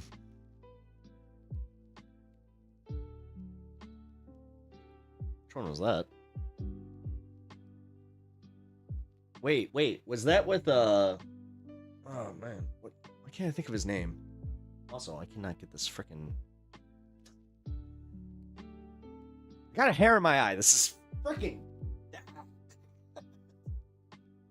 out. Why? Ken Ham. Thank you for that. That's exactly who I was thinking of. Thank you. Professor Dave made a video about why the Earth was round. That triggered the flat earthers, and then they invited him to debate. They didn't let him talk, and then they made more video, and his channel blew up. Oh, shit. It's like Aaron Ra. That happened to him, too. Like, I know that he had, like, a viral debate moment that just his channel blew up. Because it was like they thought they had the ultimate gotcha, and he was just like, well, here's a Bible verse to prove you wrong. It was just like, oh, damn. That's why I really appreciate him. Ooh, you know what? I wanted to watch this. But we're going to check out the Joe Rogan thing first. Because I don't have that much time today. During a recent episode of the Joe Rogan Experience, a visibly fed up Joe Rogan called out the incompetence of the Trump administration to the face of his guest, shadow president and unelected MAGA billionaire Elon Musk, who in turn was visibly chagrined by the criticism. But before we unpack... All right, you know what? I just realized he's using the Spotify all that cuts, I think. If you end up liking this video and you want to support the channel, please be sure to hit the like, subscribe, and alert bells before you go. All right, friends, this is a pretty shocking development when you consider the fact that Joe Rogan is a big fan of Donald Trump and, in particular, Elon Musk. So when criticisms come from, you know, a man who is at various points either the most or second most popular podcaster in the world, who is ideologically predisposed to grade you on a curve, like, you know that has to hit hard. And Joe Rogan seemed fed up when he called out the Trump administration's incompetence to Elon Musk. And Elon Musk, who is well known for his bravado on Twitter, also visibly struggled in a chagrined way. Oh, I see distracting. I have nothing to do with it. To try to defend the Trump administration. I'm kidding, bro. It's so frustrating to be sitting in a situation where the list isn't coming out. Well, it better come out, hopefully tomorrow. Well, I mean, why'd they release bullshit today? I don't know. What's the point in giving these people like a happy Anthony, folder to wave around in front of the camera with nothing in it that's new? Doesn't make any sense. Fancy, it's not Fancy Philip. Also, hello to you. I didn't see you there. encouraging. Like I said, it's the tough thing that they've got is, they've been made captain of a ship with a hostile crew. So let's just think about this, okay? Specifically, Joe Rogan is talking about the failed backfiring stunt that was the release of the so-called Epstein files. And we've covered this in a couple of videos, and we're going to do a follow-up here with like the latest developments. But this was a big deal. This was a major screw-up by the Trump administration, and it was so bad, as we discussed in a previous video, that even people who are much more MAGA than Joe Rogan, people like Laura Loomer and others, were publicly lashing out at the Trump administration for how they botched the handling of this, the publicity stunt behind it by giving, quote-unquote fake binders to Mike Cernovich, Libs of TikTok, Jack Posobiec, DC Drano, and others, knowing apparently that much of the information in those binders was basically a regurgitation of things that we already knew. There were no bombshells, there were no revelations, and it got so bad, folks, I should say, before I get to that, on top of that, MAGA lawmakers like Jim Jordan and Republicans in Congress, they did a Rickroll. We also covered that in a video as well. That was wild. They shared a link. Oh my God, the Epstein files have been released, and it linked to a video of 80s pops. Which, honestly, guys, that should just tell you everything about what's going on. Is like we're living in not only just like meme land, but 15-year-old meme land where these guys. I hope this made every single fucking person that thinks that like this Doge thing was funny cringe just so hard out of their skin. Star Rick Astley and singing his big hit, "Never Gonna Give You Up." Again, a decade, 15-year-old meme, which made light of all the crimes that Jeffrey Epstein committed, as well as like the thirst for information and revelation about the so-called Epstein files, particularly on the right. So it was the worst possible screw-up. And it was so bad that even Attorney General Pam Bondi, who was basically the key player in this in the sense that she was the one who went on Fox News and elsewhere and said, hey, listen, I've got the Epstein files on my desk, and I'm going through them, and there's some bombshells in here. There's some shocking stuff. You're going to get it tomorrow.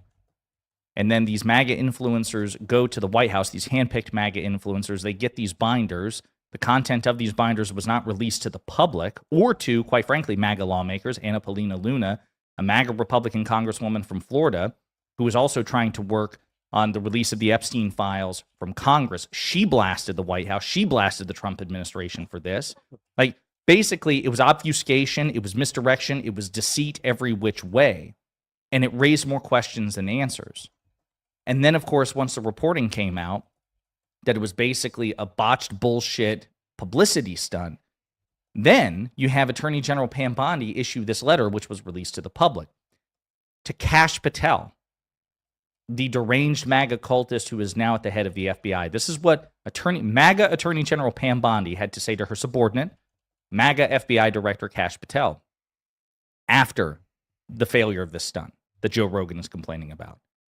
Dear Director Patel, before you came into office, I requested the full and complete files related to Jeffrey Epstein. In response to this request, I received approximately 200 pages of documents, which consisted primarily of flight logs, Epstein's list of contacts, and a list of victims' names and phone numbers. I repeatedly questioned whether this was the full set of documents responsive to my request and was repeatedly assured by the FBI that we had received the full set of documents. Late yesterday, I learned from a source that the FBI field office in New York was in possession of thousands of pages of documents related to the investigation and indictment of Epstein. Despite my repeated requests, the FBI never disclosed the existence of these files. When you and I spoke yesterday, you were just as surprised as I was to learn this new information. By 8 a.m. tomorrow, which was Friday, February 28th, the FBI will deliver the full and complete Epstein files to my office, including all records, documents, audio and video recordings, and materials related to Jeffrey Epstein and his clients, regardless of how much information was obtained. There will be no withholdings or limitations to mire your access. The Department of Justice will ensure that any public disclosure. Somebody was actually distracting. Just asked where you were. These files will here he is. Be done in a manner to protect the privacy of victims and in accordance with the law as I've done my entire career as prosecutor. I'm also directing you to conduct an immediate investigation into why my order to the FBI was not followed. You will deliver to me a comprehensive report of your findings and proposed personnel action within 14 days. I appreciate your immediate attention to this important matter. I know that we are both committed to transparency for the American people, and I look forward to continuing with you to serve our president and our country. So she's pissed. She's pissed at the FBI, and she seems at least a little bit pissed at Kash Patel as well, because this happened on his watch, also happened on her watch. And MAGA is pissed in general, but they, in terms of specifics, because of course, some of them are mad at Trump. Do you think she meant to do that, or do you think she panicked and just threw him under the bus? I kind of feel like that was kind of like a quick one. They're much more likely to scapegoat somebody, and so they're Kash really Patel, pissed he did at it. Pam Bondi. In fact, many MAGA influencers are publicly calling I grow my hair to make donations to make wigs for cancer people. for her resignation as a consequence of this. And again, this is the sort of thing that Joe Rogan is complaining about. Now, I would argue the incompetence goes well beyond the Jeffrey Epstein situation. Doge itself, I mean, the guy that Rogan is talking to, Elon Musk, is the embodiment of incompetence. Make Elon right? go There's away. a reason that his polling is in the 12th. Dude, all right. That one is staying with that one, we're keeping that one. Toilet. Musk is unpopular. He is increasingly unpopular. He is increasingly unpopular even among Republicans who don't like his attitude, his own the libs attitude, right? Where that seems to be all he cares about. The troll shit on social media, his dishonesty, his unparalleled dishonesty, matched only by Donald Trump. His incompetence in general with all the high-profile failures of Doge, and also the sinister level of influence that Musk has over Trump, which also seems long, unchecked. but I hate having long hair. So as far as I'm concerned, again, this visibly fed up, you get used to it. Joe Rogan could have gone much harder on Elon Musk. But even now, even though he's frustrated, he's grading Musk on a curve, he's grading Trump on a curve because he's effectively co-signed their administration. Now, I wish Joe Rogan would close his eyes and pretend it was a liberal he was talking to or a Democrat and hold them to the same standard, but he won't do that. So it says something that despite all of the reasons to favor Musk and to cover for Musk and Trump, Joe Rogan is obviously pissed about the Epstein stunt in particular. There's a really good article as well in the Washington Post I want to take a look at here. Pam Bondi's Jeffrey Epstein stunt reveals populism's limits. The Attorney General's promised revelations about Epstein's associations were a dud. Trump is president for a second time because Americans have lost trust in institutions, and he has stacked his administration with populist bomb throwers. Now they're in a position to actually prove the claims of elite perfidy that they have indulged and encouraged. My cat's scurrying around upstairs. I don't know what he's doing, but he's definitely got his claws out because he's going. But what if they can't?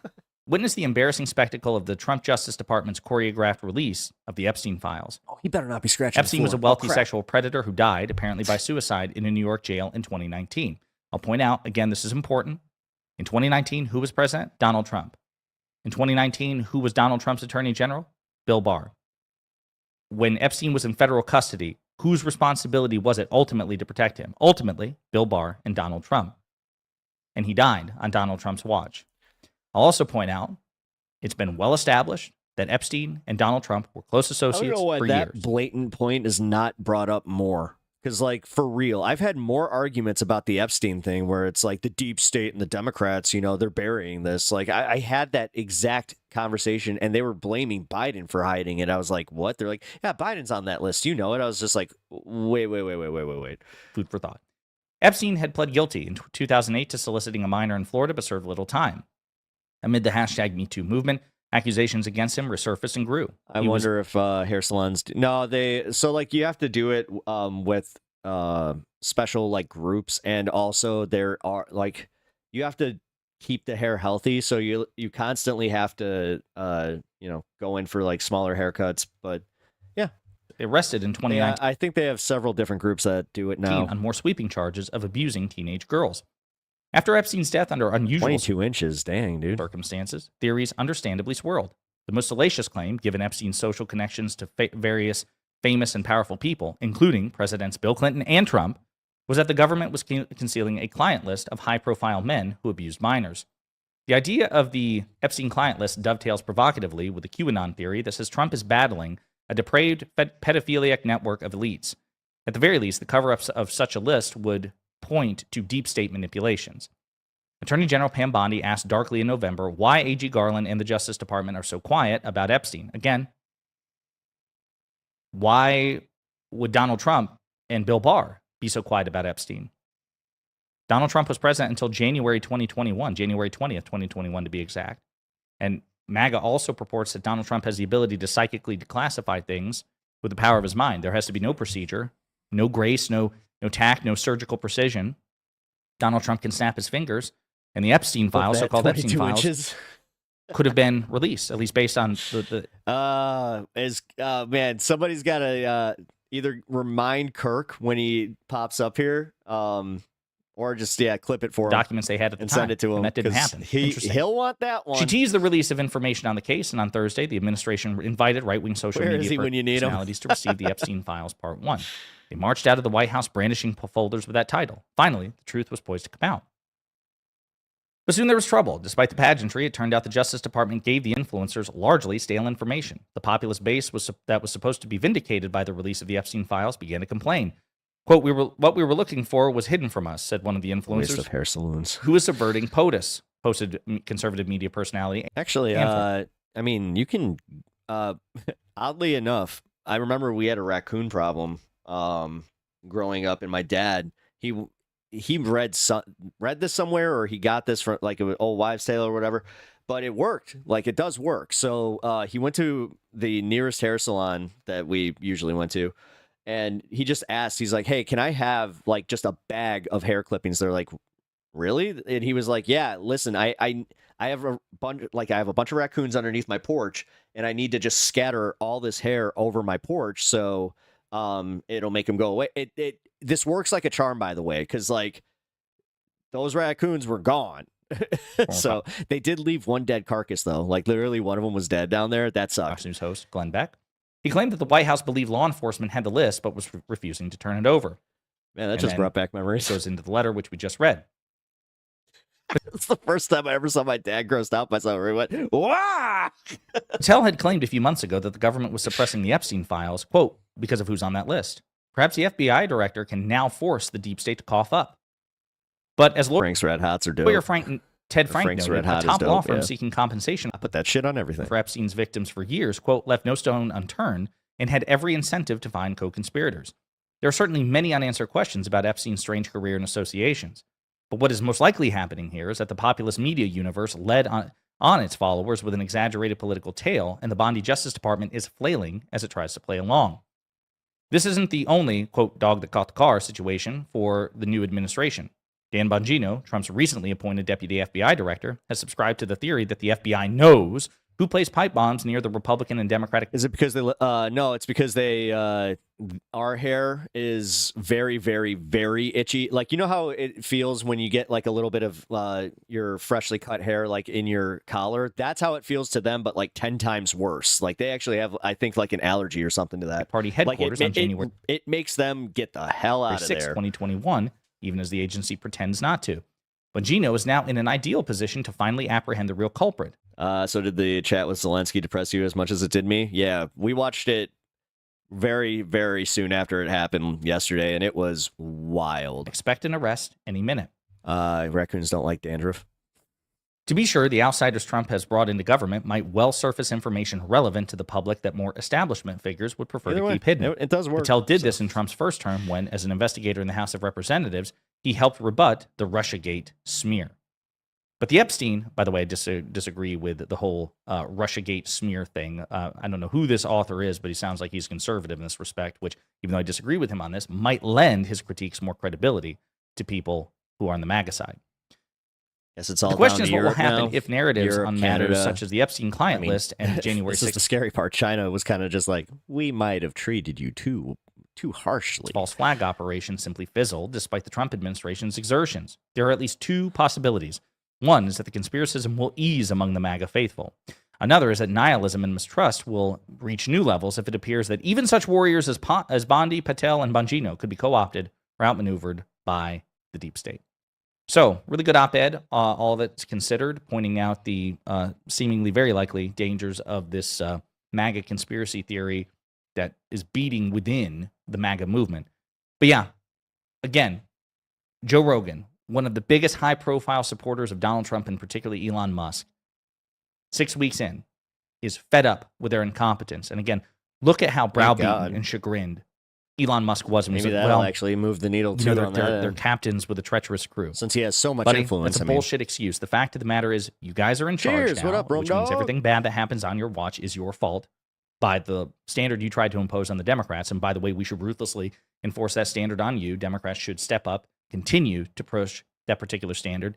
And yeah, I think it says something where even Joe Rogan, who doesn't like to get confrontational with guests, works for liberal wild or boars as well. conservative, Nice. Good is to know. calling you out for your incompetence. I mean, yeah, if you live in Texas, that's actually a really good thing to know. Well, or just down south in general.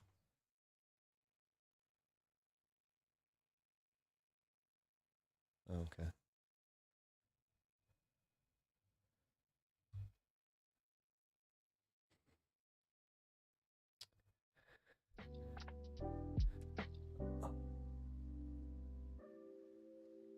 Oh. Okay. Well. That's my elbows. Jesus, dude. Ooh, yeah.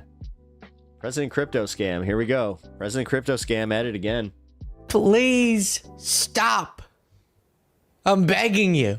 Not begging you. Stop it. Stop Cut it out. That's what I find myself All right. I kind of like, stop it. thinking rather often when I read stories about supporters of Trump putting their life in trusting him and having it backfire brutally so. I want to get into in a second here a video that I think perfectly exposes the scam that is Trump's meme coin, his crypto, and how it proves just how little he cares about upholding any norms or resisting any conflicts of interest. But aside from that, we will get to that. Let me just tell you a story of a man.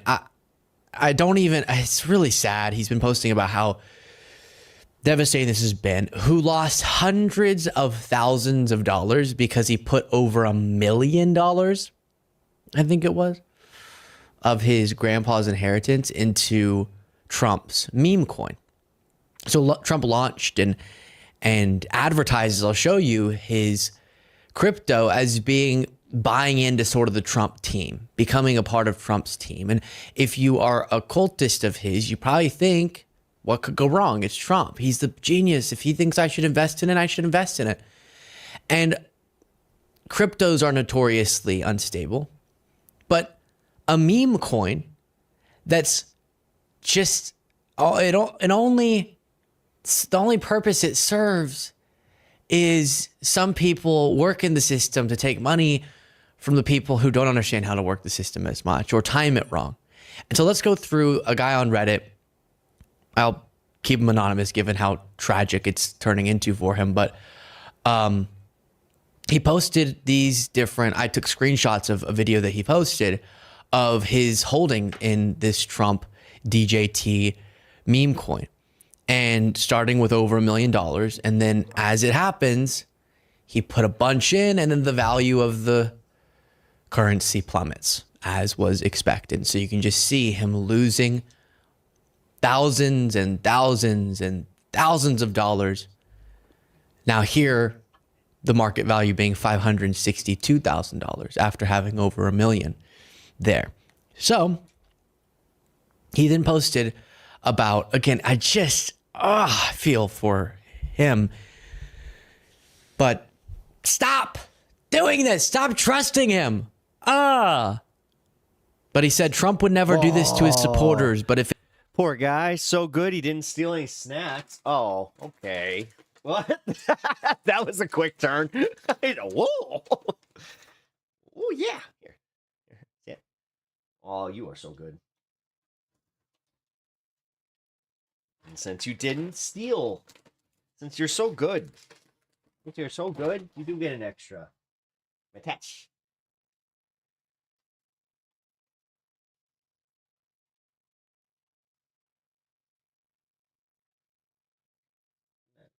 You're so good. if it ends up being over, I guess it's all over. I mean, really, I have no future after this. He said he's hopeless and sort of some suicidal ideation. So Absolutely tragic. You are shedding and tears today, man. And losing everything. Now, it's not just his story. There were a lot. Just started warming up yesterday, dude. He has been shedding all over the house. A lot of folks, probably mostly supporters of Trump's and other people, but a lot of supporters of his wanted to buy into the Trump team. And you guys don't get it. Trump will make the money trickle down, and this man is a hero. I joke. And the New York Times reports this early trader, come on, man, whose identity is not known. I thought that you just went, you're Canadian, and you were just like, you know what? It's time. This is referring to the one who got a bunch of money, walked away with a 2-day profit of as much as $109 million. But that comes at a cost. So a few people make a lot of money. Trump makes a lot of money, and a bunch of his supporters lose a bunch of money. But the fast profits for early traders, whose names are unknown, but some of whom appear to be based in China, came at the expense of a far larger number of slower investors who have cumulatively suffered more than $2 billion in losses after the price of the token crashed. So apparently some folks in China make a bunch of money, and then a bunch of other people, 810,000 wallets, had lost money on the bet. The left, adding up to $2 Hey, that'll make you. If you make that video, you'll definitely see a spike. $2 billion being lost. A bunch of Trump supporters losing a bunch of money because they trusted in Trump or made a poor financial decision. If you have, for example, $1 million of your grandpa's inheritance, don't put that in Trump's meme coin. That when you have that money, you just put it in a nice safe investment, and then you're good. Investment. Yeah. As of the middle of this week, more than 810,000 wallets had lost money on the bet, according to an examination that the crypto forensics firm Chainalysis performed for the New York Times. The total losses. I think this is mostly people bribing Trump. Oh, it most certainly is, and it's definitely a way to like do the money laundering scheme, allegedly, from my understanding. But there are a few people that have lost their entire life savings and just lost all of their money in this because they really did believe in them. That's just remember, for everybody that does kind of fake it, there are true believers out there. Are almost certainly much larger. The data does not include transactions that took place on a series of popular crypto marketplaces that started offering the coin only after its price had already surged. So people only going down there, whether people made or lost money. There was one person that, no matter how this turns out, made a bunch of money. It was a stellar business for the Trumps. Nearly $100 million in trading fees have flowed to the family and its partners, although most of that has not yet been cashed out, the Chainalysis data shows. So, yes, Trump's net worth technically, when this shot up. And in a sense, he became a lot wealthier. But then it crashes and he's less wealthy. But the real hard money that's being made, that's more stable, is these trading fees that raking in hundreds or at least $100 million to the Trumps. He promoted the coin on his own special platform. This is what I was referring to. As well as Elon Musk X saying, join my very special Trump community. Get your Trump now. Do you remember when on January 6th, or people defending themselves after attacking the Capitol on January 6th, some of them would say, but I was there for the president. The president told me to come there. And so I listened to the president. It's a similar thing here. When Trump says join the Trump community and buy this Trump coin, I don't think you should ever interpret that to mean $1 million being put into it. But you get, if someone's a hardcore supporter of his, they think that that means they can trust him. The chain of events is hardly surprising, several former state and federal financial regulators say. What makes the situation particularly troubling to government watchdogs and former regulators is that the Trump family is profiting from this exploitative pattern at the same time that Mr. Trump is rapidly moving to bring an abrupt end to a regulatory crackdown on crypto by several government agencies. Oh, good! Quote, the president is participating in shady crypto schemes that harm investors while at the same time appointing financial regulators who will roll back protections for victims and who may insulate him and his family from enforcement, said Corey Frayer, who recently left a post as a crypto advisor. Anyone, and then this is from ABC, including the leaders of hostile nations, can covertly can covertly buy these coins, raising the specter of uninhibited and untraceable foreign influence. That's another part of the crypto thing over the president of the United States, all while President Trump's supporters are left to shoulder the risk of investing in Trump coin and Melania coin. Oh, Melania got it on the action as well. I don't often give financial advice. So, but on this, don't do it. That's my financial advice. I'm not a financial genius, but I can tell you, just because some person is Starman. All right, cool. For the weed stashes. Oh man, thank you. Well, this also $2 donations get the doggo a treat. So the doggo appreciates Mr. Starman. Thank you. You are so damn good. Look at him. Oh no, he swallowed it all. Oh no, you did it. He tried to eat it like a good boy, and he just accidentally swallowed it, and he looked at me just like, oh. He looked in China, so shocked. made a lot of money. Doesn't mean you're going to. And who knows, this is totally speculative, but who knows the potential for insider trading going on. The meme coin also pose a conflict of interest, they write, because Trump's family member. Dear Americans, why did you elect the orange man? He's about to dismantle the U.S. on its knees. I did not elect the orange man. I voted for the other choice that was not necessarily my choice, but whatever. I'm not responsible for this one. I am a American leftist who unfortunately has to suffer in real time in the country with this decision that everybody else made. Are expected to directly profit off, a very, very small majority, 1.7% over the other side. The industry he's charged with regulating. Yeah, that's great. The president nominates the chairs of the Commodity Futures Trading Commission and Securities and Exchange Commission, the directors of the Financial Crimes Enforcement Network, and a Consumer Financial Protection Bureau that's being dismantled as we speak by Elon Musk, and the Secretary of Treasury. But don't worry, because Trump told us, if there's a conflict of interest, I'll make sure it stops. Well, there's a blatant one that he's benefiting from. And so I want to move from that. You may have heard of that story of that gentleman, that guy. It's really tragic. And I do feel for him. But please, other supporters of his, use that as proof that you can't put your trust in this guy. I don't know how long we have to learn that lesson over and over again, how many times. He doesn't care about you. He's robbing you. But here's Democratic Senator Chris Murphy breaking down the absolute scam that this is. So Trump has done a lot of shady, self-interested shit since taking office, but I want to talk to you about the worst of the corruption, the Trump coin. This is a pure grift. Okay, so Trump coin, it's a meme coin. So it's got no independent value. Its price is just a function of... Also, experimenting on humans. Welcome to the stream. I hope that you are enjoying the program. Sorry about that. I had to go and give my dog some water. Demand. So if a lot of people want it because they like Donald Trump, then its price goes up. If nobody wants it, then its price plummets. So Trump launches this coin right before the inauguration. Why? Because he wants to make sure that his MAGA supporters, who are like wild with enthusiasm about the inauguration, would buy up a ton of the coin. Everyone forgets Elon buying votes. It worked. Yep. Prices jumped from 18 cents to $75 a piece.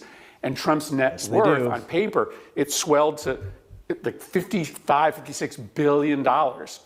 And when it fell back down, the price of the coin fell back down to $17. A ton of his supporters who bought it at the top lost we're 10 minutes away from the local 420. But the crash, it doesn't matter to Trump because Trump gets a transaction fee. He's made $100 million, probably a lot more, just in trading fees. By the way, this is hilarious because this is exactly what Hawk Tuah Girl did. Well, many of his supporters have lost thousands of dollars. Okay, but that's not the worst. Trump holds back 80% of the total coin. And what he's going to do is release more when prices get high again. Because in addition to the transaction fees, he gets paid on that initial release of the coin. So how does the price get high again? Well, demand. Wait, YouTube is not working for me. Are you speaking Twitchers are propaganda? Got nothing to watch? What? I mean, I'm watching about the crypto scam from, President Crypto. And then on top of that, I'm kind of goes up. And who is in the best position to buy a ton of also follow the stream if you haven't already, if you're enjoying the content. Coin to drive up the price?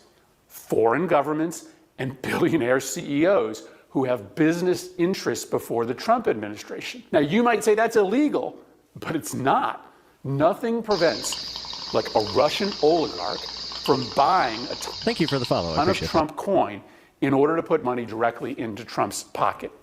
And even worse, I see what you're saying. I see what you're saying. You run into a lot of Russian-speaking propagandists on the politics side of Twitch. I've been hearing that a lot lately. Never know if the buyer is a Russian oligarch or a Saudi prince or an oil company CEO, because it's all secret. In the first minute of trading, one buyer purchased around 6 million Trump coins, sending the price through the roof. One buyer was able to send the price through the roof before that buyer sold the entire supply for a 2-day profit of more than $100 million. Reporting suggests that in this case, the buyer was probably actually coming out of, wait for it, China. When Trump cashes out, he's not doing it through a mainstream exchange. He's doing it through unregulated Chinese exchanges. Why? Because he's hiding something. Either the source of the money or the people connected to him that are getting the payments. Because on a mainstream exchange, you might have a modicum of background checks done on the cash outs. The Chinese exchanges are totally dark. So while the Trump coin may seem like some silly, hard to understand online fad, it could end up being the most fundamental corruption in the history of the presidency. It's as if Trump is posting his Venmo or his Cash App handle and inviting corporations and foreign governments to just send him cash in secret. Main goal, force elections in Ukraine so they can elect a Trump ally or something. Yeah, no, that's why they keep doing this whole thing, like talking out of their ass like, oh, you're blocking democracy. It's like, no, you're not. It's part of their constitution. It is literally written in their constitution that they, during martial law, during a wartime, cannot have an election specifically to influence this. This goes back to England. England had a similar law. Winston Churchill was totally fine with it. FDR, instituted a pretty similar thing. It's, no, guys, like, this isn't, do not fall for that Russian propaganda BS. That's how I feel. Well, if the war ends and then Zelensky refuses to cede power, then it's a problem. They made a whole deal of, and credit, by the way, to Democratic Senator Chris Murphy, because he's one of the few Democrats out there actually making the case on some of this stuff, and doing so effectively, logically, and level-headedly. Picked up a few new carts, orange creamsicle. But they made such a deal of Joe Biden. And Wish Anonymous hacks his coin and releases the list of all the bribes.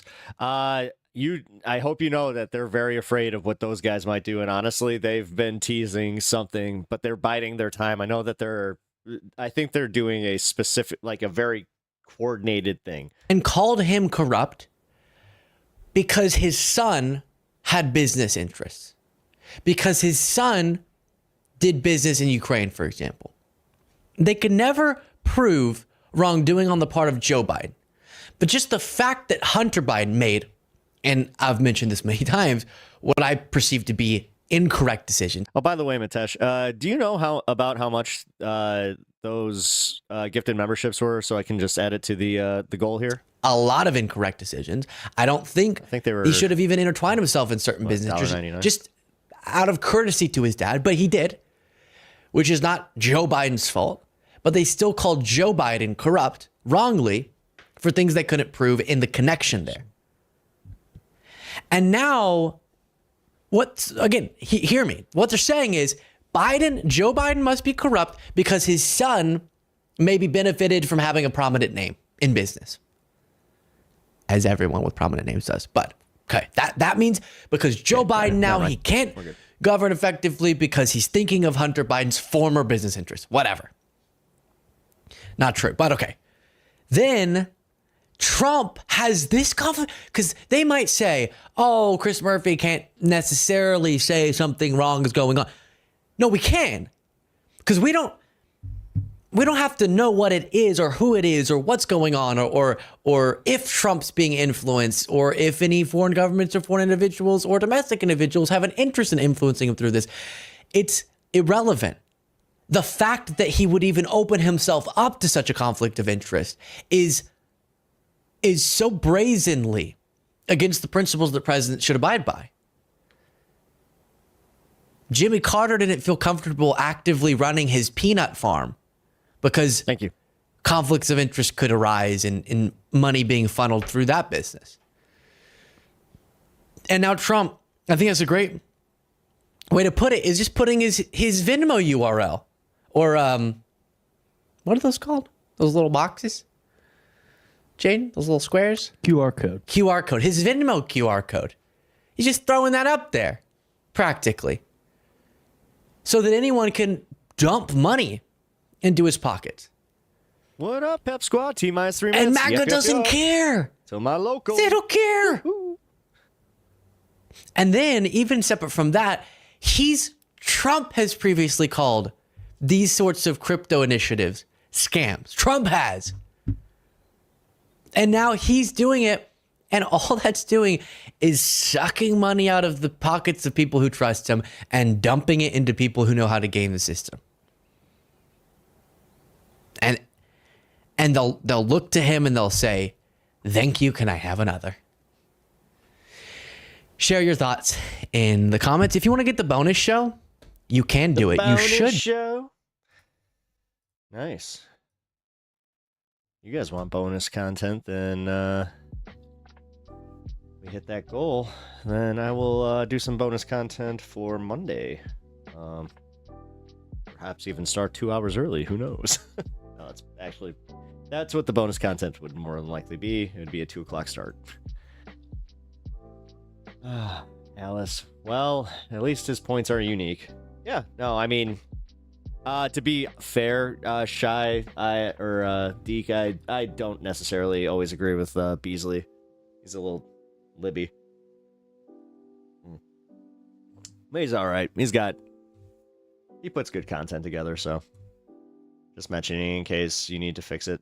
Yeah. So I've $1.90. No, I thought so that's what I initially wanted it to be. But YouTube only lets you do like certain amounts. So I set it to the lowest amount that I could. So because I was like, yeah, I want you guys to be able to get memberships. I want memberships to be accessible because I mean, yeah, trust me, they suggested that I make them a lot higher in price. I was like, what? I'm a smaller YouTuber. I get it, but trust me, like, that's the same reason that I'm leaving the. I mean, I turned ads off, like for anybody that's watching, not on YouTube Premium, so you guys can enjoy the show. You know, I turn on the ads like right as I'm leaving. So, you ready, Pep? I'm going to post in Pep Chat. Tell me what Pokemon this is. Oh, Pep Chat. Pep Squad. How about you, homegirl? Mike, I'm so glad you got your gifted membership. Oh, hey! Let's do it!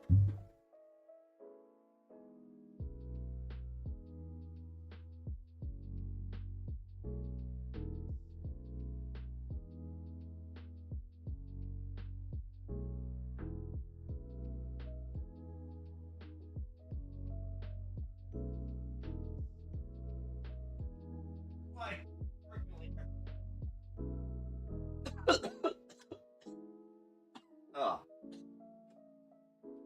Oh, wonderful.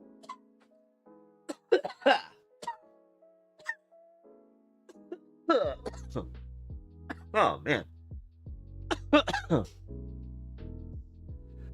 Look, I'm going to just give it about 4 more months. That's about 6 months. Wait, I did notice your ads are low. Are you getting revenue to fund this bit of fun? I hope so.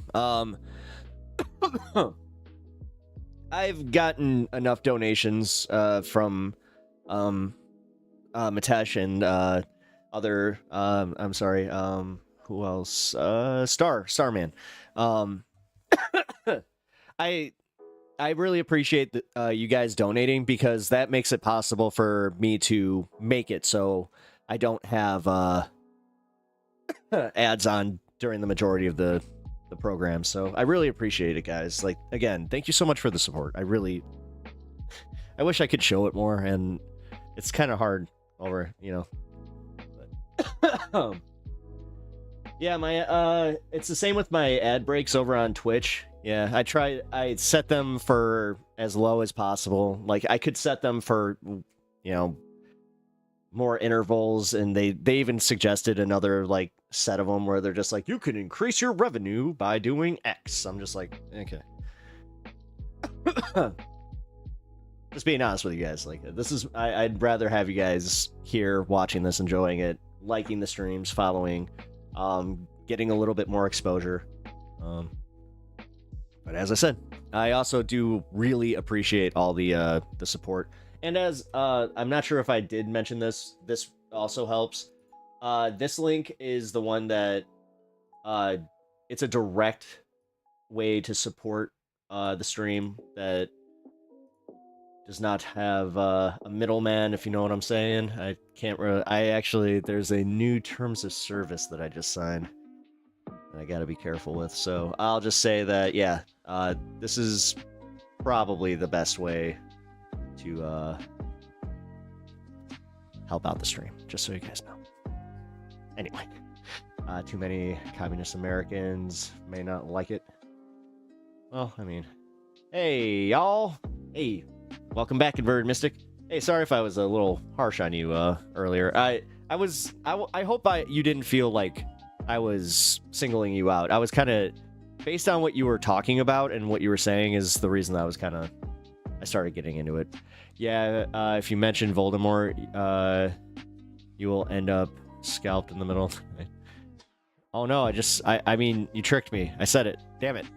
He who must no, he must not be named. No. Crap. Potter. Harry Potter. Come here, child. Do you know what your mother's last words were? She thought you were a little cunt. She said, smoke that little... smoke him. Dude, okay, sorry, that was me. I just realized that Voldemort is pretty much Harry Potter as far as, like, impressions. Pep Talks, I watched YouTubers smoking on stream for years now. He doesn't have problems with it, I don't think. He hides his bong, but not the smoke. Yeah, no, I know. I just... the blowing the smoke out, I could do that, but... if you want my complete honesty, all of this is paper. All of that. So I don't want to really have anything that has like a long-lasting like smoke residue anywhere near that. Even like this, I'm not really keen on. Like, I try to keep it away. That's why. If I didn't have my comics and like collectibles in here, I probably would just go for it. But yeah, just that's being completely real with you guys. Yeah, comic books do not mix well with yeah, potato. Wait, potato. Wait, potato bomb. That doesn't make any sense because you can't make. Wait, I mean, listen. My friends have called me the MacGyver of our group, and I if you put me in a pickle, with a pickle, I will make sure that pickle becomes a pipe very fast. But there's also, yeah, wow, that's so last century. I mean, hey, come on. I think that it's just like a rite of passage where you're just like, does anybody got a can? You got a can? You got a pen? All right, cool. Then I got this. Although if it's like one of those like Bic pens, those things suck. And I would always just be like, it's not breaking. And then my friend would always have a knife, and I'd just be like, give me that. I watched MacGyver. It's a good show. Even the remake wasn't that bad. Also, have you seen the parody of it, MacGruber? MacGruber's hilarious. That's an underrated as hell movie. Oh my god, with Will Forte. I need to watch that again. That movie made me belly laugh.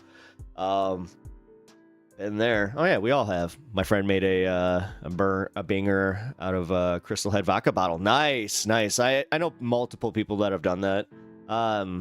Especially like if you have like some decent glass blowing skills, it's actually pretty easy to do.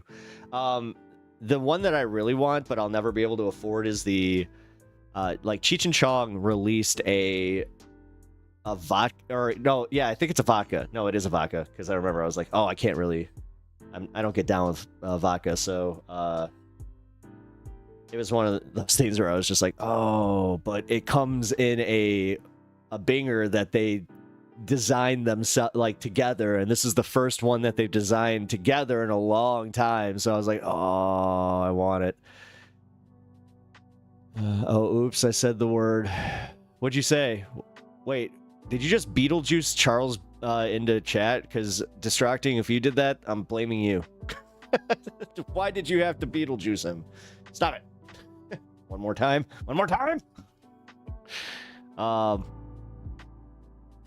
Cans. Yeah, cans. God. Yeah, you remember the can days. God. It really sucked. And then like water bottles.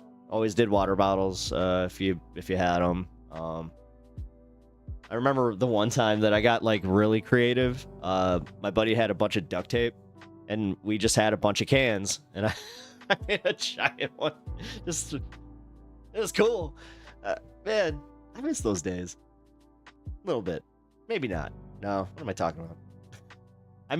I miss the fact that I was so creative, and it felt like it was like, this is necessary. One of those beefy 2-pound taters, eh? Pretty much determination does wonders. Well, oh yeah. Oh, again, that's why it was so funny. Like my wife will tell you that too, where she'll just be like, no, you want to see him get creative? Give him some of the like some really good smelling stuff too, where it's like I can't even wait. I actually just got some of that, where like every time I break it open, I'm like, oh, don't even care if it's an indica. I'm gonna hit that. It's good stuff. I love it. Animal Face is one of my favorite strains, and it's just, if I smell that in the open, I have actually smelled it in the wild too, where I'm like, that's Animal Face. I also have that with Sour D, where I can actually like, I can smell Sour D. I played the who is that? Oh wait, did you do the who's that Pokemon? Yeah, dude. Were you just screwing with me? I actually wanted you to like. No. I noticed that they have like Pokemon emotes, so I was trying to tell people, I'm like, guys, if you just want like in the middle of a segment, I don't care, I'll do it. I'm one of those types of streamers. I do not care. I will play who's that Pokemon just for that quick second. Just be like, that is Lucario or whoever the hell it is. I got me some Boo Berry Muffin. Had the same experience today. Yes, where you're just like, what's your favorite Pokemon? Rough one. I don't know. I like, as far as like starters, I mean, OG Charmander, you know, Charizard. I like those guys, but I know it's like, pull up Pokemon ZA for us, please. I don't know. For some reason, even those trailers, I have to get permissions for, man. I know. It sucks. I want to watch it. Squirrel. Again, I appreciate everybody that has their starter. All right, who we got? Toxicroak.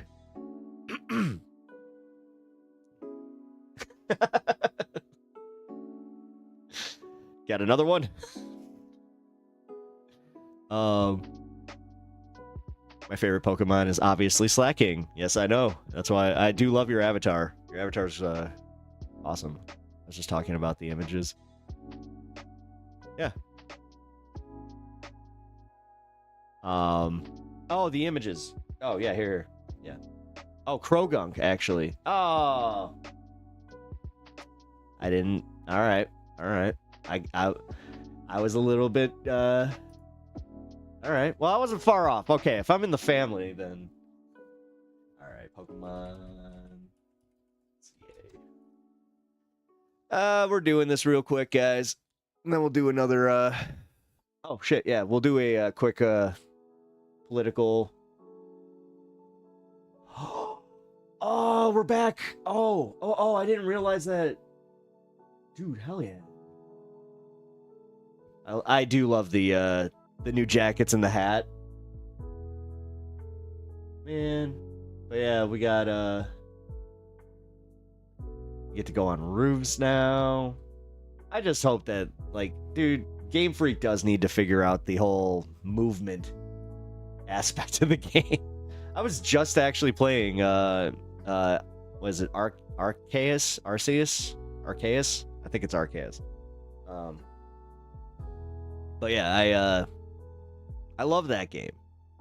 But then there are certain aspects of it where I'm like, this could be so much better if they just took that extra time, or just, I don't know. I really don't know. I mean, it feels like it could be smoother. It's a little clunky sometimes. Scyther is dope. Scyther is dope. I do like Scyther. Actually, as far as like just a random generational Pokemon that I like is Pancham-Pangoro. I like him for some reason. He's like, I love Pancham. I also like, shit, man, you got me going here. Snorlax. I love Snorlax. Yeah, Snorlax. Snorlax is always so cool. Who's that Pokemon entry is in the pets? Oh, here it is.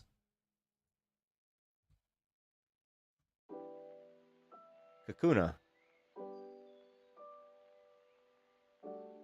Ew. Ew. Yeah, gross. Lucario is also cool looking, but I don't know. Not sure if Lucario is actually one of my favorites. Oh, what am I talking? Greninja. I'm sorry. Greninja's like one of my tops. Like, Greninja. Froakie, like, he's, as far as like the new starters, yeah. So, all right, yeah, I'm done. I'm done. We're back to politics. We'll do the political thing that I got lined up here.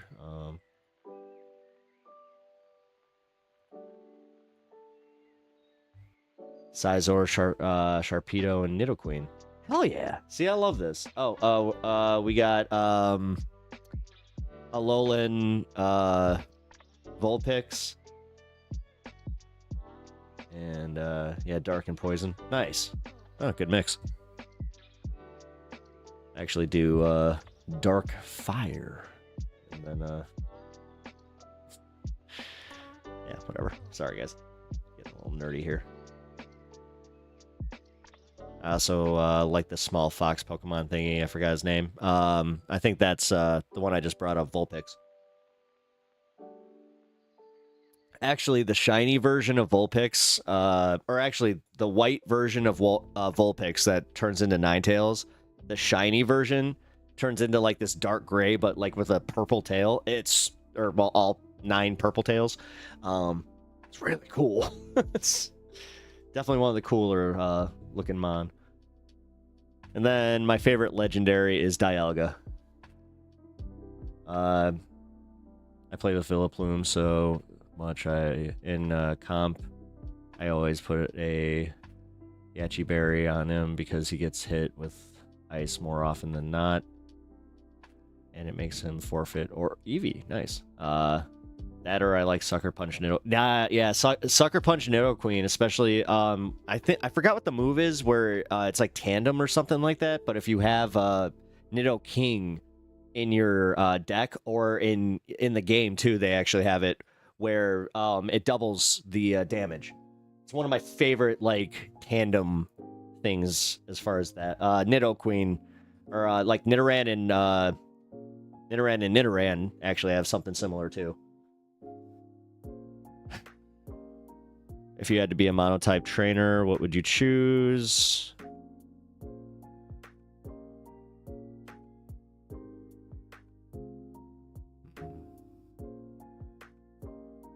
My Psychic. I'm being real. Shit, yeah. Actually, Psychic. I've never been put on the spot like that, so that was a good one. Okay. I gotta give you that one. Damn. Huh. I never... Shit. Because I'm betraying myself, because I thought I'd be a fire trainer, but nah. No, I'd be a Psychic. I would rely heavily on, like, Abras, like Abracadabra, and Alakazam. Mewtwo. Mew. Lunatone, and Solorox. I know that's a weird one, but if you're playing, like, the card game, for some reason, it's one of the best, like, combos that you can put together. Wait. Okay. I played with Philip Plume and comp. Oh, sorry. I'm a bastard, I know. No, you're not. This is Saturday stream. I'm all for, letting a little stun lock. Oh, wow. That was not the stun lock I wanted. Stun lock. There we go. I'm all for it. If it's Pokemon related. And on top of it, as I said, it's Saturday. I was answering a question, Pika and his army are my dudes. Oh yeah, well Pika army is your thing. And then on top of that, you also have some good backups. I don't know. An Eevee army is always ideal, but it's so hard to run Eevee in any way. Even in all the games, they make it seem awesome, but you have to have the perfect mix and have like all the stones and just it's so annoying. I gotta say, it's almost like they make it so it's not even worth it. But whatever. I know that he's not here, but Fire Fist Ace is Gardevoir is his. Ralts God of War or Gardevoir. I love them. Team Magma. They're just Republicans. They really are. Oh my god. That's kind of funny. My favorite psychic Pokemon is Azelf. Nice. That's a good one. If it lays my Stealth Rock and then I use Explosion. Nice. Good strat. Man, you're making me want to go play the card game now. Damn. I haven't played in a while. Shit, I'm gonna run a game. I mean, even if it's... I hate to say, sometimes I will run one by myself. Who cares? Because I got a rotating table, so it's one of the coolest things to have when you're into just trying to run a deck against another deck. Yeah, whatever. I think I had a neighbor one time who was like... they could kind of see what I was doing, and they were staring, and I'm just like...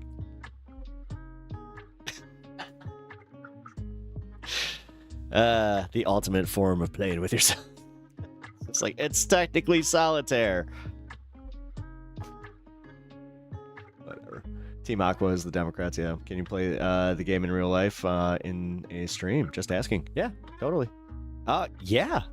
Shit. That's actually not a bad idea. You know what? Yeah. I could do that for a members-only stream. Yeah. I like that. Chicago D. Thank you. Or Chi-Town.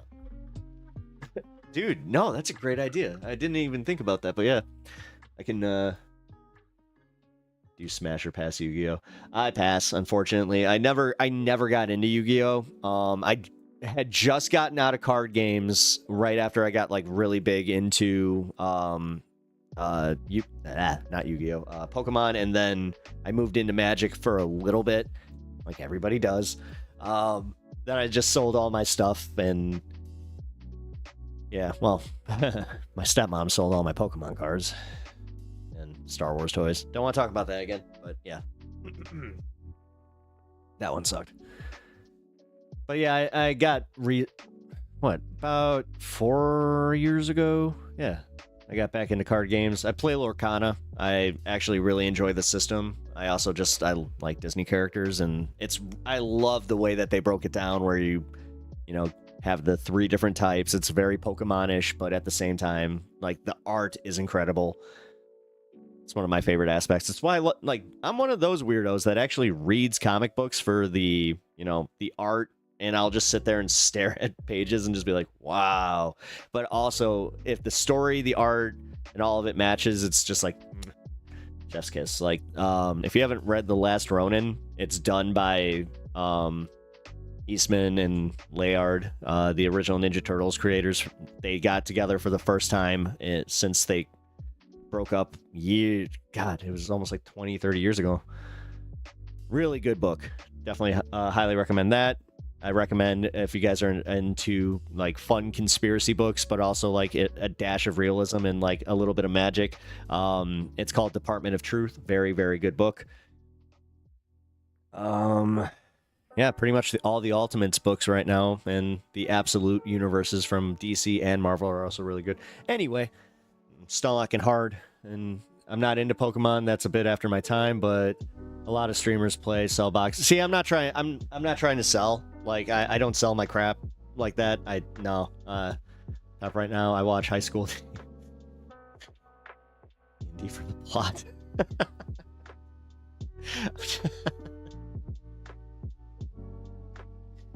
I don't know what I mean.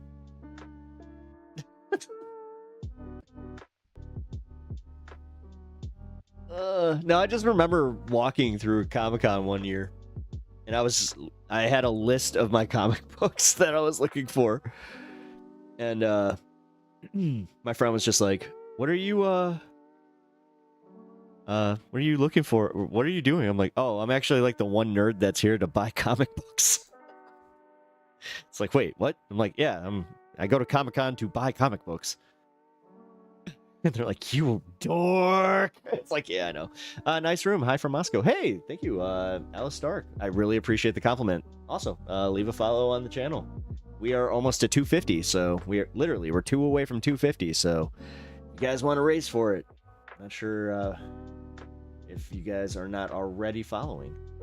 We're also talking like random nerd shit right now because I Stunlocked a little bit too long, and now I'm looking to make sure that I can find this video that I wanted to cover.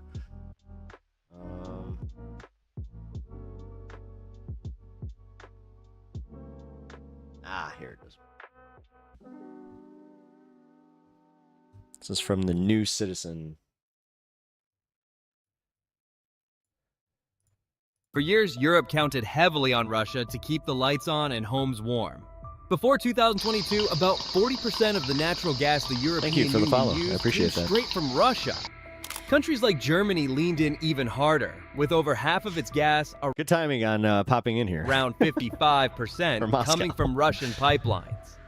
Why such heavy reliance? Simple. Russia offered plenty of gas at prices that made economic sense, and for a long time, it seemed like a steady, reliable deal. But everything changed in 2022 when Russia launched a full-scale invasion of Ukraine. The war sent shockwaves through Europe, forcing leaders to rethink their energy game plan. Supporting Ukraine meant cutting ties with Russia, and the EU didn't waste time. Sanctions rolled out, and the bloc set a bold target: completely ditch Russian fossil fuels by 2027. Of course, that left Europe scrambling to fill the energy gap, and fast. The first place they turned? The United States.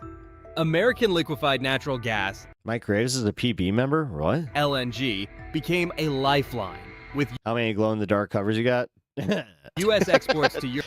Well, I am a 90s kid, and I was collecting then, so quite a few. Also, I might have more than one copy of the Ghost Rider. Europe skyrocketing.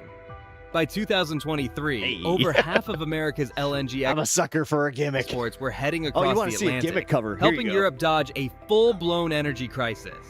This shift worked out thanks to America's boosted LNG production and Europe's urgent need to diversify. But there was a catch. The political winds in the U.S. weren't exactly calm. It roars. When Donald Trump became president, actually his roars America here. First approach shook up global deals.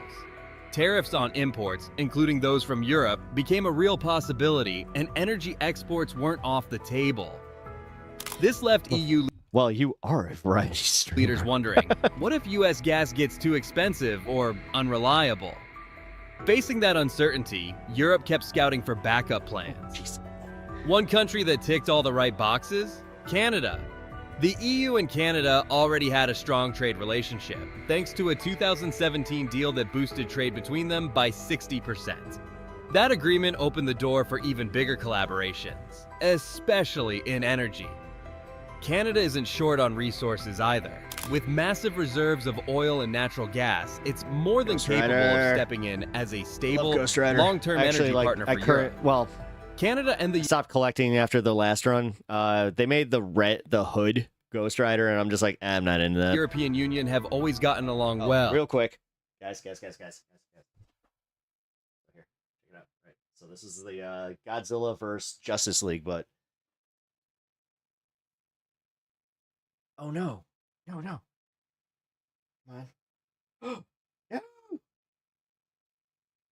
Mark. No, I spent so much money on you. No.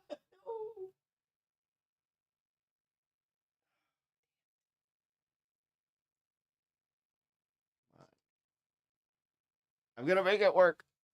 Sharing common values like respect for international law and a history of smooth diplomatic ties. This makes Canada a solid, trustworthy partner in Europe's eyes.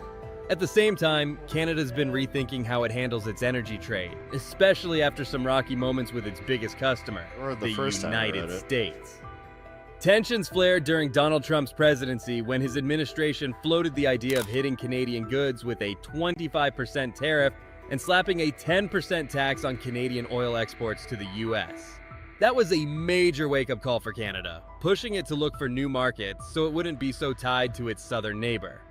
Canada's energy minister, Jonathan Wilkinson, tried to ease the strain by pushing for an energy and critical minerals alliance with the U.S. Still, the idea of sending more energy to Europe started to look really appealing. Not only would it help Canada spread its economic bets, but it would also help the EU in its hunt for stable, long-term energy sources. I'm so This bummed. wasn't just talk. Both sides started moving fast to strengthen their trade ties. One key player in all this? The Comprehensive Economic and Trade lame Agreement, as hell. better known as CETA. Since it kicked in, even partially back in 2017, it's been a game changer. So excited. Trade between Canada and the EU has skyrocketed. In 2020, goods traded between them were worth 53.3 billion euros. By 2022, that number had shot up to 77 billion euros, a 66% jump. And it's not just big numbers on paper. Canadian goods heading to Europe went from $22.2 billion in 2016 to a record $32.5 billion in 2021, a massive 46.4% boost. On the flip side, Canadian imports from the EU also surged, hitting $67.5 billion in 2021. This is the new indie comic that I'm into. I love this guy. It's Ryan Brown and Charles Soule. Up 28.4% from pre-CETA days. But there's one opportunity Canada is eyeing closely: liquefied natural gas, LNG. With Europe scrambling to break free from Russian energy, Canada sees a golden opportunity to ship LNG directly across the Atlantic. Prime Minister Justin Trudeau has made it clear, though, Canada isn't rushing in blindly. He wants a solid business case before making big moves in LNG exports. Still, with all these shifting dynamics, Canada has been ramping up efforts to lessen its reliance on the US and spread its energy trade across the globe. Before we continue, I would love to ask you a question. Would you want Canada to join the United States of America as suggested by President Donald Trump in order to avoid tariffs? Or should Donnie let Canada be? Let us know what you think in the comment section below. For decades, Canada has leaned heavily on the United States as its main trading partner, especially when it comes to energy. About 80% of everything Canada sells abroad heads straight The first comment, as a Canadian, I can say the thought of joining the U.S. is as practical and intriguing as shoving glass into my eye socket. to the U.S. And in 2023 alone, crude oil exports to its southern I didn't neighbor even have to raked go in a down that far. whopping $143 billion, making up 90% of Canada's total crude oil sales. But things got rocky when the U.S. decided to play hardball. In February 2025, President Donald Trump signed off on a fresh round of tariffs targeting Canadian goods, waving the flag of national security as his reason. These new tariffs didn't just sting, they hit Canadian businesses hard, driving up prices and making it tougher for Canadian products to compete in the U.S. market. This left Canada at a crossroads. Instead of sitting back, Canada doubled down on a plan it had been working on since 2018 to expand its trade beyond just the U.S. The goal? Boost non-U.S. exports by 50% by 2025. And with the finish line in sight, Canada is not only on track, but could even surpass that target. Part of this strategy has been locking in trade deals with countries like Indonesia and Ecuador. But that's just the tip of the iceberg. Canada's also been eyeing energy-hungry markets in Asia, with China and Japan topping the list. The completion of the Trans Mountain Pipeline expansion, TMX, opened the door wide for this. Greek brothers. Now, Canadian oil has a faster, more direct I have like the Iron Maiden, like original Iron Maiden comics with Eddie. route to Asia through the Pacific coast. By Not sure if October like you're into that kind of stuff. See, I was never like that into horror comics or anything like that. So, Spawn obviously got all those. 2024, China was scooping up around 240,000 barrels of Canadian heavy sour crude per day, with an average of 150,000 barrels daily over the previous few months. Jeez. Why the sudden spike? China's looking to shake up its energy sources, and the quicker shipping times from Canada give it an edge. Yeah.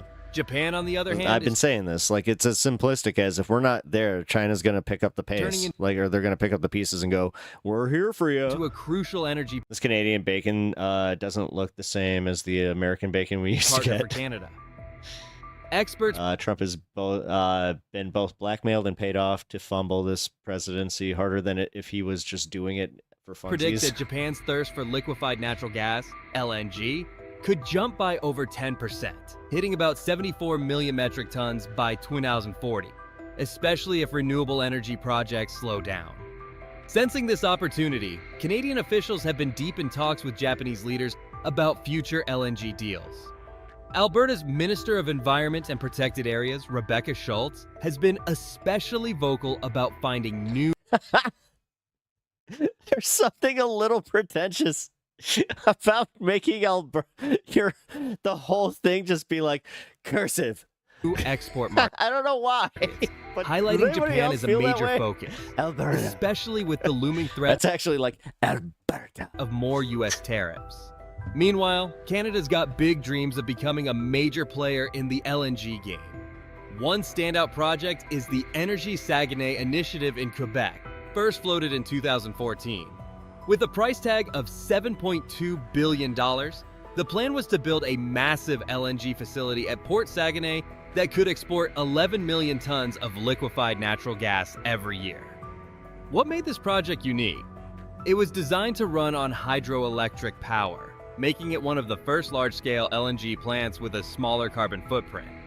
To make it all work, the project also included Looks like Albertsons. a 782-kilometer It does. pipeline stretching from northeastern Ontario to the Saguenay terminal, Our Albertsons are called Jewel. ensuring a steady flow of natural gas for export. Back in July 2021, Love that movie. Quebec's provincial government hit the brakes on the Energy Saguenay project, saying the That guy, is he Superman? Because he had Superman glasses. They looked fake. developers hadn't done Like, enough he to did prove not the look like he plan would needed those actually help glasses. reduce global greenhouse gas emissions. That was I used to work for Canada's largest gas company. Oh no, shit. the end of it, though. By February 2022, the Impact Assessment Agency of Canada weighed in with even tougher feedback. They concluded the project would do more harm than good, boosting carbon emissions, putting the already struggling beluga whale population at greater risk, and negatively affecting Indigenous First Nations communities. With that, the project was officially scrapped. But fast forward a few years, and things started to shift. As trade tensions grew and economic uncertainty loomed, whispers of bringing the project back to life began to surface. The Quebec government hinted that they might give it another shot, but only if the public was on board and the environmental concerns that killed the project the first time were fully addressed. Quebec's economy and energy minister, Christine Fréchette, made it crystal clear. Without public approval, there's no moving forward. Still, even with the door slightly open, environmental issues loom large. One of the biggest sticking points? The beluga whales in the St. Lawrence estuary. These gentle giants have been on the decline for years, with their numbers dropping to about 900 as of 2012, and shrinking by roughly 1% each year. The project's plan to send about 300 LNG tankers through the Saguenay Fjord annually raises serious alarms. More ships mean more noise, a greater risk of collisions, and an even tougher survival battle for the belugas. Then there's the carbon footprint problem. If the Energy Saguenay project went full steam ahead, we have a DuPont factory not too far from us. It could pump out around 50 million tons of CO2 every year for the next You'd be surprised how many of these oil fields and like refineries we have like so close to the city. 5 years. To put that into perspective, that's about the same as what 15 million cars would emit in a year. That kind of pollution doesn't sit well with Canada's climate goals or the broader Paris Agreement pledges. But Canada's energy story isn't just about one project. For decades, Canada has been the United States' go-to natural gas supplier. In 2002, exports peaked at a whopping 3.78 trillion cubic feet.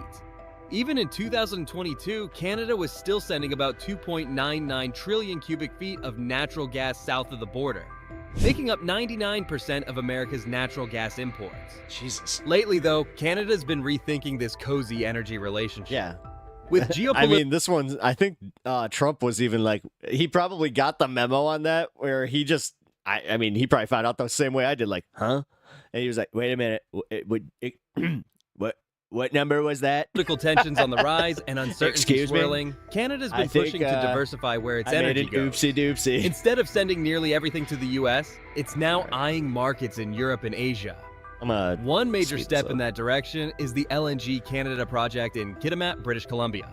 This massive project is nearing the finish line for its first phase, with exports set to kick off by mid-2025. Once running, it'll ship out 1.8 billion cubic feet of natural gas every single day.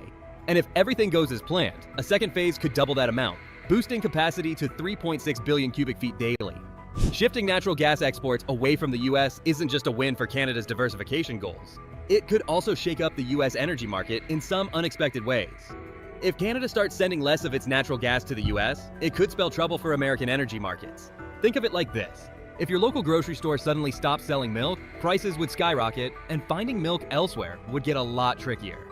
That's exactly what could happen with natural gas. Prices in the U.S. could jump, especially during cold winters or hot summers when energy demand spikes. Factories and industries that rely on cheap natural gas to keep costs down could see their expenses rise, and guess who'd end up paying more? Everyday consumers. Meanwhile, Canada sees this as a golden opportunity. By branching out and exporting liquefied natural gas, LNG, to Europe and Asia, Canada isn't just reducing its dependency on the U.S. markets, it's also tapping into regions hungry for energy. Countries like Japan and South Korea are eager to diversify where they get their oil and gas, and Canada is stepping up to fill that gap. This strategy helps shield Canada's economy from the roller coaster of U.S. trade policies and builds long-term resilience. One major player in this shift is the Trans Mountain Pipeline expansion. I can't do it with the bar right now. It's not letting me, so I just wanted to put that in the chat for you guys. This project has massively boosted Canada's capacity to ship crude oil to global markets, particularly across the Pacific. It's like turning a 2-lane road into an 8-lane highway, tripling the pipeline's flow to a whopping 890,000 barrels of oil per day. With this boost, Canadian crude is now flowing to Asian markets in higher volumes, and countries like Japan and South Korea are more than happy to take it. But there's a catch for U.S. refineries. Many American refineries, especially those designed to process heavier crude oil, have long depended on Canadian supplies. With more of that oil now heading to Asia, U.S. refineries may be forced to look elsewhere, likely at higher prices. This could squeeze profit margins and even raise gas prices for American drivers. See, now I'm like every other American where I'm like, wait a minute, but I thought that America's oil production was at like a record pace, so why can't we just keep our stuff domestically then. Then there's the bigger picture, then, the ripple yeah, effect on trade across North America. Yeah, everything's much when more the US complicated slapped tariffs than that. on Canadian goods, Canada didn't just sit back. It hit back with its own retaliatory Mexico measures. was more interesting. This back and forth has put a serious strain on the United States-Mexico-Canada agreement, USMCA, Yeah, it was a cool place. which was I supposed to make looked, trade easier between the three countries.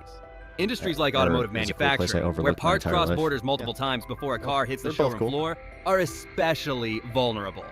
Tariffs at every crossing point mean costs pile up fast, and that extra cost I mean, seriously though, like going to like Quebec is and like Toronto is literally as different as like going to France and Chicago. Like it's a jarring really difference. lands on the consumer. And as North American countries duke it out over trade policies, China's been watching and moving in.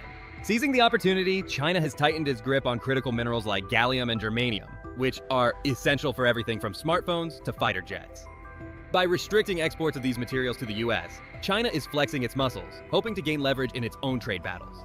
They've also zeroed in on key American industries like aerospace and defense, slapping them with targeted tariffs I've talked to a few people that mine as a side gig. They say that Canada is loaded with minerals all over the place. to up the pressure. Experts warn that if North America's trade tensions drag on, it might leave doors wide open for China to swoop in and strengthen its global trade position. The longer the disputes last, the more China can fill the gaps left by broken US-Canada-Mexico supply chains. All of this puts a ticking clock on the need for diplomacy. If the trade fights continue unchecked, the fallout could ripple across the region, raising prices, shaking investor confidence, and slowing down economic growth. If you found this video interesting, be sure to hit that like button and don't forget to subscribe. Favor and like and subscribe. It helps out big. Like and subscribe, guys. Like and subscribe. See, I mean, oh yeah, do it. Oh Jesus Christ, you're getting fucking banned. Jesus fucking hell no. Yeah, you put a fucking swastika in my chat, then that's an insta ban. Perm ban. Okay, cool. Anyway, guys, sucks. I actually have to wrap things up here in a minute. Thanks, P2. What? That shit made no goddamn sense. P2P or P2T. What do you mean by that? I don't know what that means.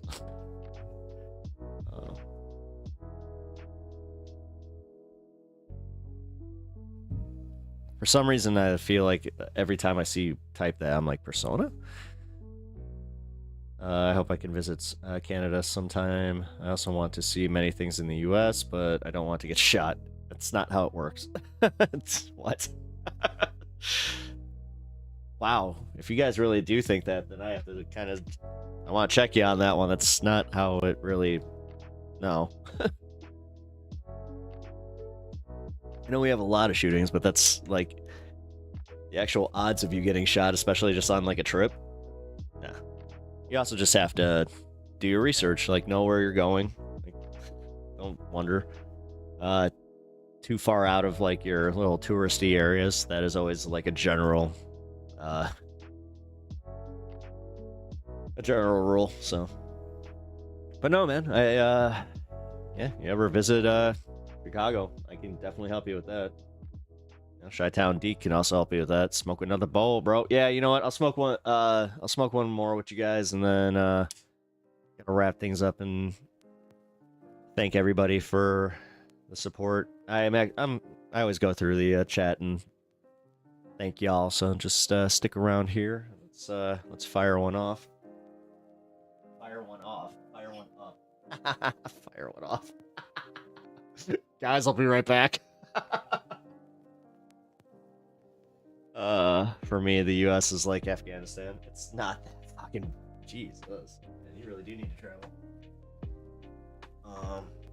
Google how many mass shootings other countries have. Entirely reasonable fear. I mean...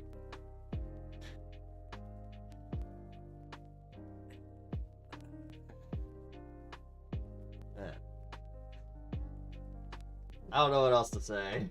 It's kind of like, oh... Alright, I'll be right back. I'm gonna go grab some stuff.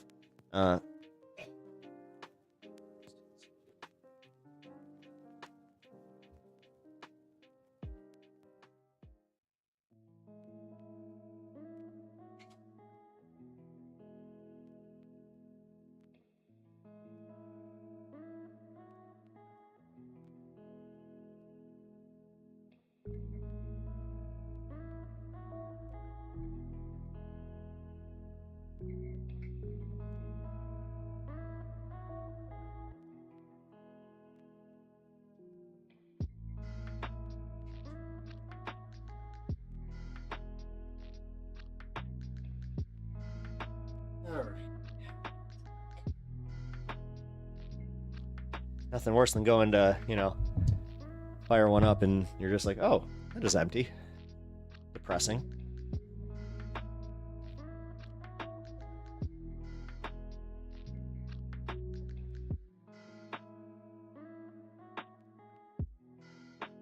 Oh, I need to eat. Crap. Do that too. Yeah, this is going to be like one of the shortest streams I think I've ever done.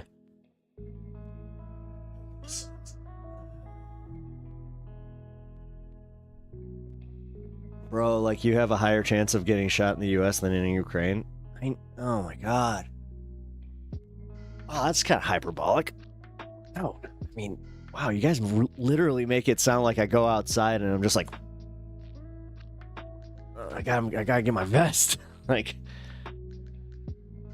what? Jeez. Undead, as long as you mind your own business, you're gonna be fine. Yeah. Yeah, especially if you mind your own business. Like, that's a big thing. It's like, don't play the hero. That's a big... I'll say that. Like, if you're on the L and you see some shit happening, don't play the hero. Just kind of wait for your stop. It depends on... Well, it depends on what is happening. And just, yeah, I hope that a transit cop is on the train with you, or at the next stop. I've had that moment one time where I heard a fight about to start, like, right behind me. I'm like... I'm right by the stop, I'm right by the stop, I'm right by the stop, I'm right by the stop. It started popping off and the doors open. I'm just like, bye! I saw a cop right at the top of the stairs. I was just like, you got something to handle. It's just like... I wasn't that serious. Okay, okay. Sorry.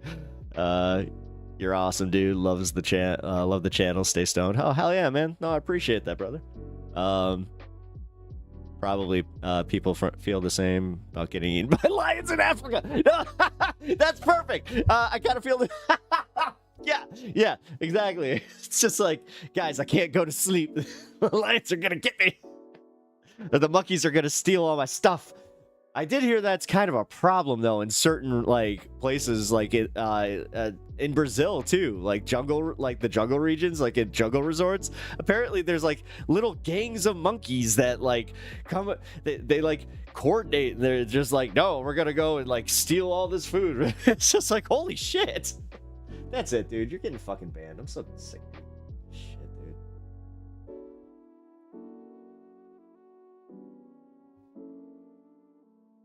I'm so sick of his shit. I don't even care what he's saying.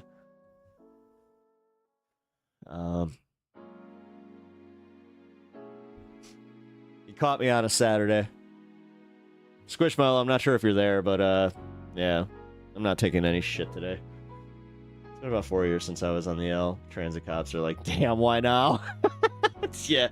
No, I mean, this has been a long time. I hate to say that. Like, God, I might have still been a teenager. Yeah, because it was when I was still doing it, like acting school and playing with the, well, what do I want to do creatively thing. I remember taking a commercial class that was really funny. It was one of those situations where we were doing like learning how to film a food commercial, and you're supposed to spit it out, and like at one point I was just like, no, I'm hungry. I got in trouble for that. So, I also don't think someone will shoot me at Yosemite. See, now that's the thing. Be careful, like, knock on wood, because that's the kind of thinking that might actually, it's just like, I'm safe here, pow. It's just like, what the I hate to say that, man, but it's kind of true. I'm one with you guys.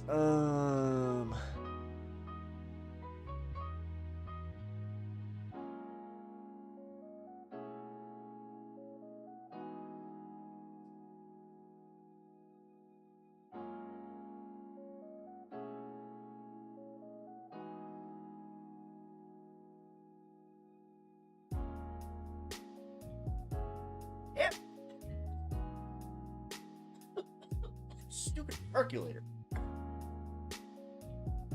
That's why I don't like them.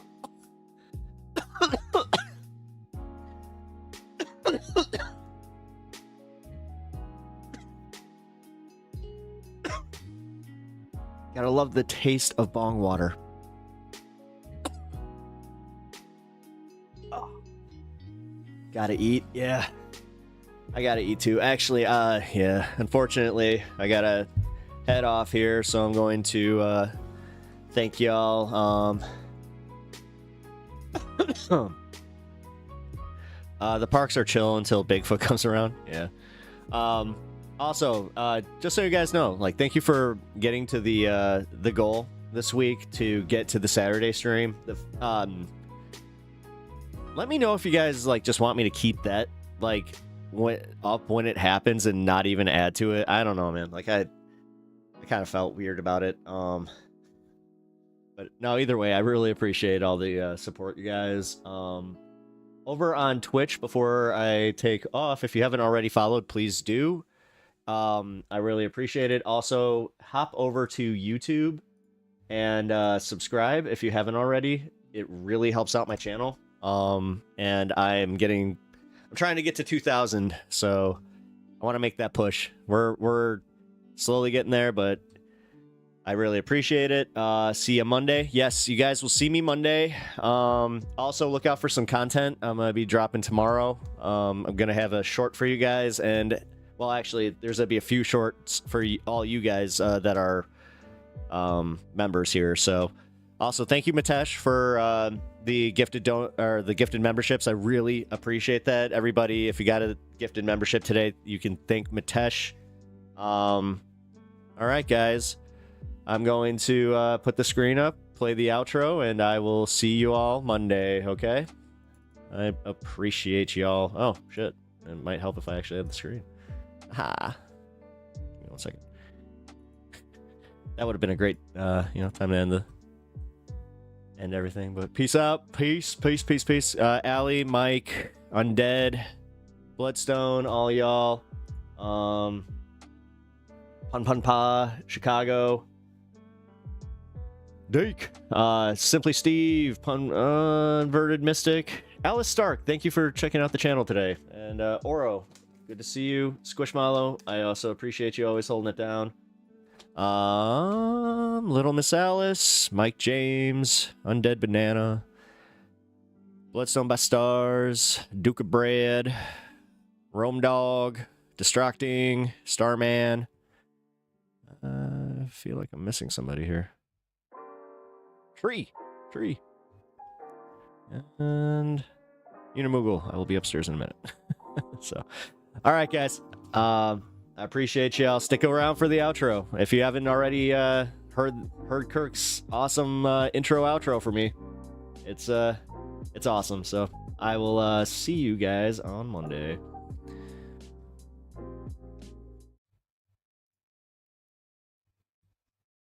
Who the heck is Pep Talks? I'm not gay, but I fantasize about Marco Rubio. Pep talks. Let's eradicate the Kung Flu. Pep talks. Who the heck is Pep Talk? They want our women. They want our children. Pep talk. Sometimes no means yes. Grab them by the pussy. Obama is a racist. Pep talks. I'm literally coming. Pep talks. Pep talks. We found weapons of mass Pep talks. destruction. My fellow Americans, it has been confirmed